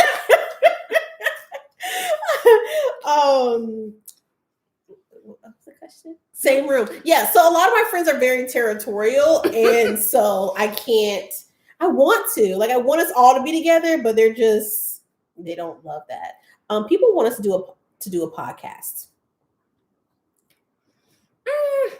What are your thoughts on podcasts? I don't got another minute to spare. I don't have. And I like the interactive. That's what's making this fun for me. Yeah. Keeping me awake. Is that you're there asking me a question or chatting with me and saying something funny. If there was no one there and it was just me and her in a room, girl, wrap it up. Because we'll hop around like your house. Like, it's like, all right, let's go to this room. Like, we go to more and more comfortable. Like, the next place you need to go is just to your bed. Because you're like, you want to go lay down? I'm like, okay, well, come lay down on the sofa. And I'm like, I just got here. And he's like, let's go over to the media room. Let's go outside. Like, we hop around your whole And then we're like, let's just depart. Right? Can you do a video when Akita does your haul? Oh. What does that mean? Explain some more, but I feel like I know where you're going. And that could be funny. Where she judges, like what I pick, like rate my outfit type of thing. Come on, tell me some more. Tell us more. Come on, tell us some more. That could be funny though, because I would never do that with Josh. I've seen those type of videos. So where I would do a voiceover, or you would just rate the outfits, like, I picked this, like, or you could do a voiceover. Come on, give us the rest of the idea. Yeah. Finish it. Pitch it to us now. Let us know any other pitches that you have for us. Okay, we're gonna do the Pluck a chip. Yes. Yeah, see, you're talking shit. Grace said, "What do they want from you? To jump around proving you're awake?" New Orleans in April. Don't tempt me with a good time, Kia. I really regret that I never went to Essence Fest. I've never gone. I have gone to New Orleans. Have you been to New Orleans though? Mm-mm. I had so much fun. But my experience is different than others. Like, I went on excursions with the alligators, and I'm not trying to do that. But we were definitely on Bourbon Street and got drunk, and then you saw one of my friends, and like, I really. But I also don't like large crowds. It would be different right now. You would have to be in a large crowd on Bourbon Street. So I know. Ivy got the bag that you showed. Oh, this doesn't belong to me, huh? Ivy got the bag that you shared from Zara. Oh yeah, the tan one. Yeah, you got it too. Yeah, I got it too. Ivy, are you on my channel as well? It's the same bag, but I'll read you eat your chip. There you go. I actually thought Josh was light skinned black man. Is that where we are? Mm. That's where you were. No. Yeah. Well, I went all the way back up because I felt like you missed some. So, Jenee, you did great. Don't listen to the haters. Thank you, Grace. Don't listen to them. A heating pad. Listen, I've been wearing a heating pad since I was in my 20s, so it's not an age thing. It's a bad thing. Have you ladies had any work done? If so, what or would you consider in or what? This is a great question. Surgery. I was just talking about this. TikTok. I love TikTok. Yeah. I've always been open to plastic surgery, and I always thought about filler eventually. But then on TikTok, I saw this lady that got, I think, maybe she got her forehead done. I hope I saved it. But her eye, one of her eyes right now is like this. And she literally, because you can inject filler in like the wrong spot. Oh my and God. It can, when I tell you, I'm traumatized. And now like my whole, I gotta try to find it. But she like did a like, what can go wrong with filler? Like she had a side part and she was like, let me, the video starts like that. And she's like, you want to know what can go wrong with filler? And she like moves it over. And her eye is like, it's not even doing it justice because her other eye is bigger than mine. So it's like this. I was disturbed.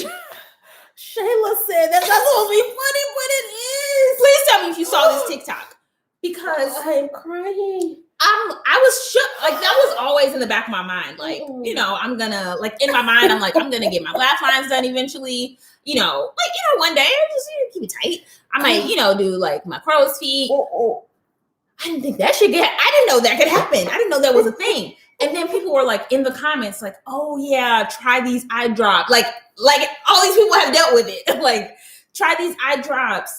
Yeah, go back and because filler doesn't. Whatever she got, you can't dissolve it. So there's some things you get where you can just go in and put stuff in your skin and dissolve it. But she was like, "What I got, you can't dissolve it. So I just gotta wait it out." She's an influencer too. Do you know how that would just put a halt to like all of my jobs? Like she has just messed up her money because her eyes like this. She's like Forrest Whitaker.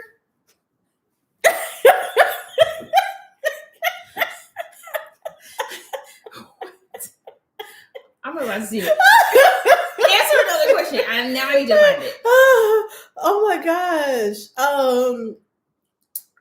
Everyone's laughing. I don't have any questions. I'm gonna have to go back a minute because I didn't save it, but I did like it. And now I need gosh. It just they said share the video. I have to. Like I was truly disturbed because it's just always been in the back of my mind, like you know, when things were going downhill, or if I just need a little pick me up, that's a definite thing. Like I don't think anything's wrong with that. And then I was like, what? What? I've not had any work done as well, and now I'm scared to death. Oh man, y'all were going fast. Amor, I saw your comment in here. Let me. Oh, I did something to the channel. Oh no! Fix it. What did you do? I don't know how I got to Macy's. Okay. What did Amor say? Oh, you're on that. Oh yeah. Just it's right there. What? I tried to touch it and then just lightly tap it. Okay. Oh.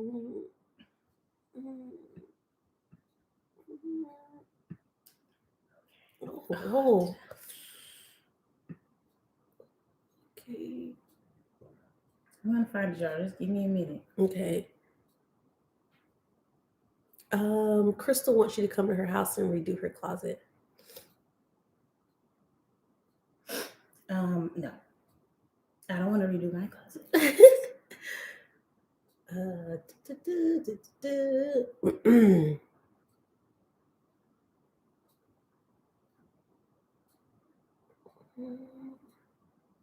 I'm looking for your comment or more. I saw it on here and then it went up so fast.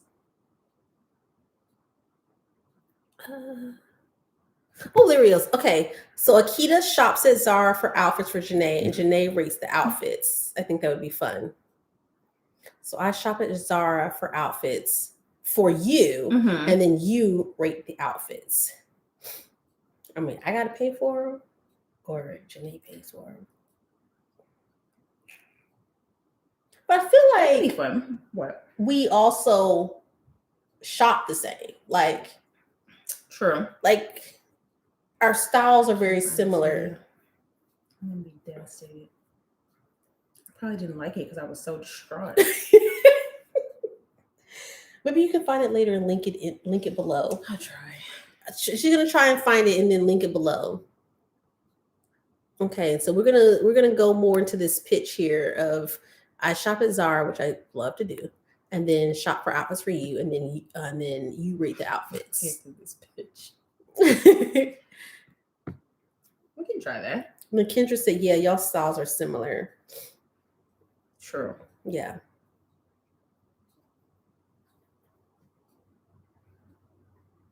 Any other questions? Any recommendations for luxury luggage? No. I got a BB set from Marshall's, and I've had that one for several years. So I don't have any luxury. I mean, once you go through Atlanta Airport, they're gonna they drag your stuff like no other. So I'm not invested in my stuff to get thrown around. Akita, is that like a silk press or perm? Hair looks super healthy. Silk press. I am 100% natural. Natural. Yes. I'm sorry.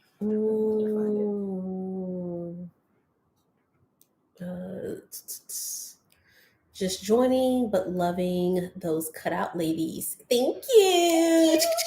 We have been on for almost 3 hours now. The marathon's going. You can send us money via. No, just kidding. the whole time. Right. But this is fun. So as far as just joining, we talked about all types of different things, which is what we love doing. Like we start off with a topic, but this is really for us to engage, to interact with you all. And each time we do it, 1 week it's on Jenee's channel and 1 week it's on my channel. But you still get us both. And we share a YouTube, Instagram channel called Good Girlfriends Chat. And then we have our own channels. But yeah, so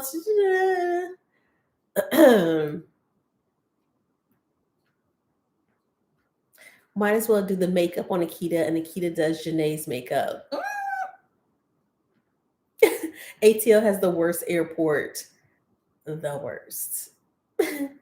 Someone asked what celebrity style y'all like or inspired by. And then Cece said, Akita, you should model Jenee's clothing line. That could be a thing. I really have to go to the gym now. That's a lot of pressure. And then horoscopes for 204 Dimples, Scorpio, Sagittarius. What was the other question? Can't find the eyeball. Oh, what celebrity style y'all like or inspired by? That's from Kendra. I don't really look to celebrities for style, but probably Tracy Ellis Ross is the only person that comes to mind. I like her as far as style. Yeah. I don't know if I even go to her for style. You know what I realized over time, especially last year, I stopped following a lot of celebrities. They just don't do anything for me. I just don't draw any inspiration as far as like, do I want to be like them? What are they saying that's thought provoking? What are they doing that's changing the world? They're being a change agent. I just don't see any of that. And so I just realized over time, I just stopped following. I questioned, like, why am I even following this person? And I just started unfollowing people. I don't get it. Any inspiration from them. What I was doing the eye thing. The droopy eye thing? I just saw how. Oh, okay. Did y'all see Toni Braxton's new pic? Yes, she looks gorgeous. She looks unreal at 53. She's so beautiful. I've really always loved Toni. Always. She looks damn good. Mm-hmm. You know whose style I do like now that I just thought about it is Rashida. She's from Atlanta, of course. But for her to age as she is, she just has a great mix of still that ATL style, but still age appropriate, but still she's so cute. Like I really love how she just can dress it up, dress it down. I really like Rashida's style, honestly. So that's one I always, her hair, everything. Akita, I still relate to you because I work an HR manager and do both social media, YouTube. Love these series with you too. Thank you, Shayna. Nice. I always say no means yes to a Sag.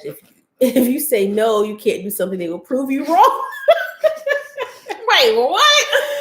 Oh my gosh. I think she's giving you a compliment, like saying, what was it? Sagittarius. Okay. Nice. Oh, I told her our signs, and it says, I always say no means yes to a Sagittarius. If you say no, you can't do something, they will prove you wrong. So like y'all are always up for each other. Oh, you think I can't do something? Bet, I got you.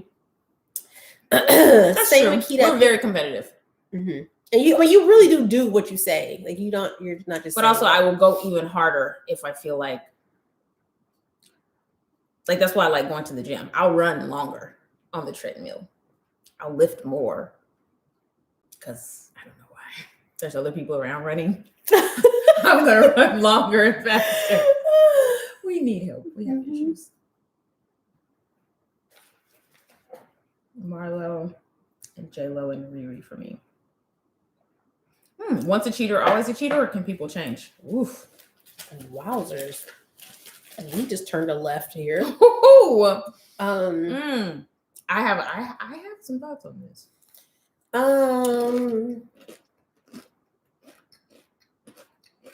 You want me to go? Please. Yeah. I've never seen her like this. Speechless. I don't have an answer. Mm-hmm. However, I was a cheater. So I would say yes, because I would never cheat on Josh. I would never even risk the chance of losing him. So, yeah. No, not once a cheater, always a cheater. Yes, they can change. Yes. Okay. Yes, they can change. But also, some people are just dogs. So, I don't know. That's where I was at. Like, I think that's what it is. I don't think one person's action in a time period of life, for whatever reason, condemns them for that as a label for life. Like, I just can't believe that. And I know even with cheating being as hurtful as it is, I just can't label someone once a cheater, always cheated, once a liar, always a liar, once a killer, always a killer. You know, it's such a strong judgmental label that I just don't. I agree. I just can't. I don't see that. Am I gonna have a jacuzzi still? Oh yeah, are you gonna have one? I told you the story. Yeah, but did you say? I mean, the experience with the person. But are you? So here's the thing: we had a jacuzzi man come out before the backyard people came. Have popcorn. We should have some popcorn. I have some. Yeah, I'll ask in a bag. Yes. Was it kettle corn? Okay. I had a person for a jacuzzi come out before the backyard people came. We were trying to get a price quote, trying to see where we're going to put it, make sure we have, because they were like, oh, we should come out first, like on the website, because your house might not be able to have one, or make sure you have all the right hookups, something, I don't know. The man came out, and it was just such a horrible experience that it just completely turned me off from even getting one. That's the best way I can describe it. The appointment was at 4. This is midweek, after a long day. I'm like, okay, we'll get in. He had a PowerPoint. This is also, Corona. So, we're trying to like keep it distance. We have our mask on. We're in the house and we're sitting and going through this PowerPoint of like all the jacuzzis that this company sells. And we're just like, we already chose one we want on the website. We just want to know the price. We want to know if we can get it. He's like, yeah, but this is how they're made. This is how, okay. I'm like, all right, he's got to go through this whole charade. Fine. An hour later, now we got to walk the backyard and figure out if we can actually get it. And we do that. There's another hour later. This point is 6 o'clock. Then we sit back down. He's like, okay, let's go through price. So we go through price and we're like, okay, cool. We're like, so we have the backyard people coming out this week. She's going to map it out and then we'll tell her, well, we want the jacuzzi, but we want to make sure that's where we can get it. Like, we're getting these pavers. Here's where we plan to put it, blah, blah. And the guy like freaks the fuck out. He's like, so you're not going to pay today? And we're like, well, no, we don't know what, like we had already reached out to the backyard people. So we're like, no, we're waiting on her to draw up the plans. We want to make sure like we know where it's going to go. We have the room for it. He's like, he sits back in his seats and he like huffs and puffs. He's like, okay, well, what if I give you a discount? And I'm like, no, the price is good. I mean, of course I'll take a discount, but the price is good. That's fine. Like, can we just call you like in a week once we get the plans back? And he's like, I got to call my boss. And he gives us like 3 discounts within the next 30 minutes. And we're like, sir, it's not the price. Like, we are confident we're going to get a jacuzzi. We just need to get the plans back to see what the backyard is going to look like and what she draws out for us. Like, just give us a minute. Give us a minute. Then he calls his company. Mind you, he's still in our house. At this point, it's 7 o'clock at night. And he's like, yeah, I mean, I just don't know why they called us here. Like, they're clearly not ready. Now I'm like, get the fuck out. Get out. Like, I just told you what it is. Right. He's like, yeah. He's like explaining to them why he's not going to get the sale. Yeah, I guess they just weren't prepared. I guess their ducks weren't in a row. And now I'm just disgusted at the thought of a jacuzzi. That's honestly what it is. Now it's getting warm and I'm just like, we'll revisit it next fall. We'll revisit this. But I was just, I have a sales background. So I was just like, this is not. Sir. At this point, he's still at the kitchen table. Me and Josh are at the door, like ready to see him out. And he is talking about how we don't have our shit together to get a jacuzzi. Right. So it was a horrible experience. No, sir. Someone said so. So I don't know. That's the answer. And now it's hot now. And now it's hot. So it's like a pool. We need a pool. We will revisit. We still have the spot we were thinking of. It's still open. Mm-hmm. It's on the other side of, so not where all the stuff is, but that green side where we're going to do it close to the house. So yeah. We'll see. Someone says, so my son will change. Once a killer, always a killer, or does that change? I mean, don't play with us. I mean, I don't need anyone coming out and just, on a killing spree here. Maybe I went a little far, but I think when it comes to cheating, people are all, I have been cheated on. Absolutely. I have been cheated on too. And I've taken the person back even more than once. And I was open to taking the person back when they cheated on me. Yeah. Until they told me to stop begging them. Then I was like, yeah, you're right. Yeah. I've lost my mind. Then the opposite of mine was like, but please keep taking me back. Like, I think I'm kind of, this is getting kind of old. Like, aren't you tired? Like, you don't have to juggle two people. You can just go be free and I can go on my business, But I think that was just really more or less just narcissistic. Yes, he was probably depending on that commission for sure. Mm-hmm. But it was just it was too much. Like in my mind, I'm just like, we went on the website to get a price point, to even get a range. We have no idea how much jacuzzis cost. Mm-hmm. We can't even get a price. They ask, can they send someone out? So it's like, do you expect me to buy a jacuzzi tonight because you came to my house to tell me the price of it? Like that is insane to me. And then almost insult you at the same time. Like, they don't. Oh, so you can't afford it? You're not ready? No, actually, I'm not ready. I just wanted the prices of it. I just was trying to price compare here. Can I talk to anybody else? Can we talk with each together? Or you just want to step outside while we decide? Like, we were just trying to get ahead of the game and like, okay, let's call these people. Let's just like start getting our plans together. Yeah. He's like, but can you buy it today? I mean, I could, but I don't know where it's going to go. Yeah. I don't know. Yeah. Sorry to that man. Sorry to that man. Nope. No do-overs for cheaters. Okay. On that note, end the video. I agree. Good night. It is 10 o'clock. I ain't dinner. 3 hours. It's 10 o'clock in real life. It's 9:40. You might as well be. You did so good. I'm staying down. Just give them a little wave here.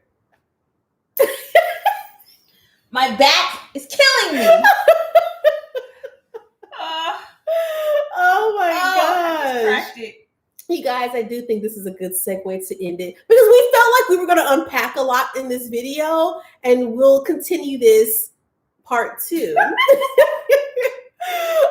It'll be on our channel. Let's go with next Friday. Next Friday seems good. Next Friday? Yeah. What's today? Friday? Today's Friday. The next one? We'll do the Friday after that, I'll be out of town. Okay. I'm already planning my travels. Just say what you're trying to say. I'm not going to be here. Okay, that's that fine. far. Right. I'm taking a trip. Thank you for joining. We're so excited that you stayed. Or if you're just catching the replay of this, thank you so much for watching all the way to this end. Don't forget to follow Jenee HighLowLuxxe if you were invited to join this live. Don't forget to share this with a friend as well. We're all girlfriends here. Share this with your friends. And then lastly, follow Good Girlfriends Chat on Instagram and then follow Akita Man. What else you got for us? They're saying thank you, love you, hugs and margaritas. So I just got here. Girl, good night. We've been here for 3 hours. Where have you been, sis? But we'll save it so you can catch up. Don't forget to catch the next one. We will announce the next one on our Instagram page, Good Girlfriends Chat, and then again, or follow one of us. We put it in our stories. And then we both have YouTube channels. You're both here on YouTube. You're all here on YouTube. So enjoy your weekend. Be safe. Chinky eyes over here.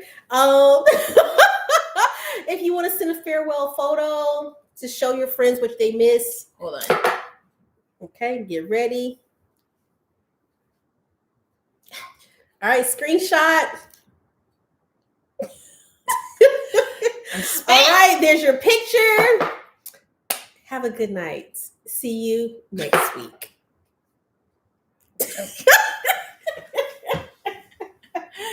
Bye. You gotta hit end again. Oh, Night. too much. In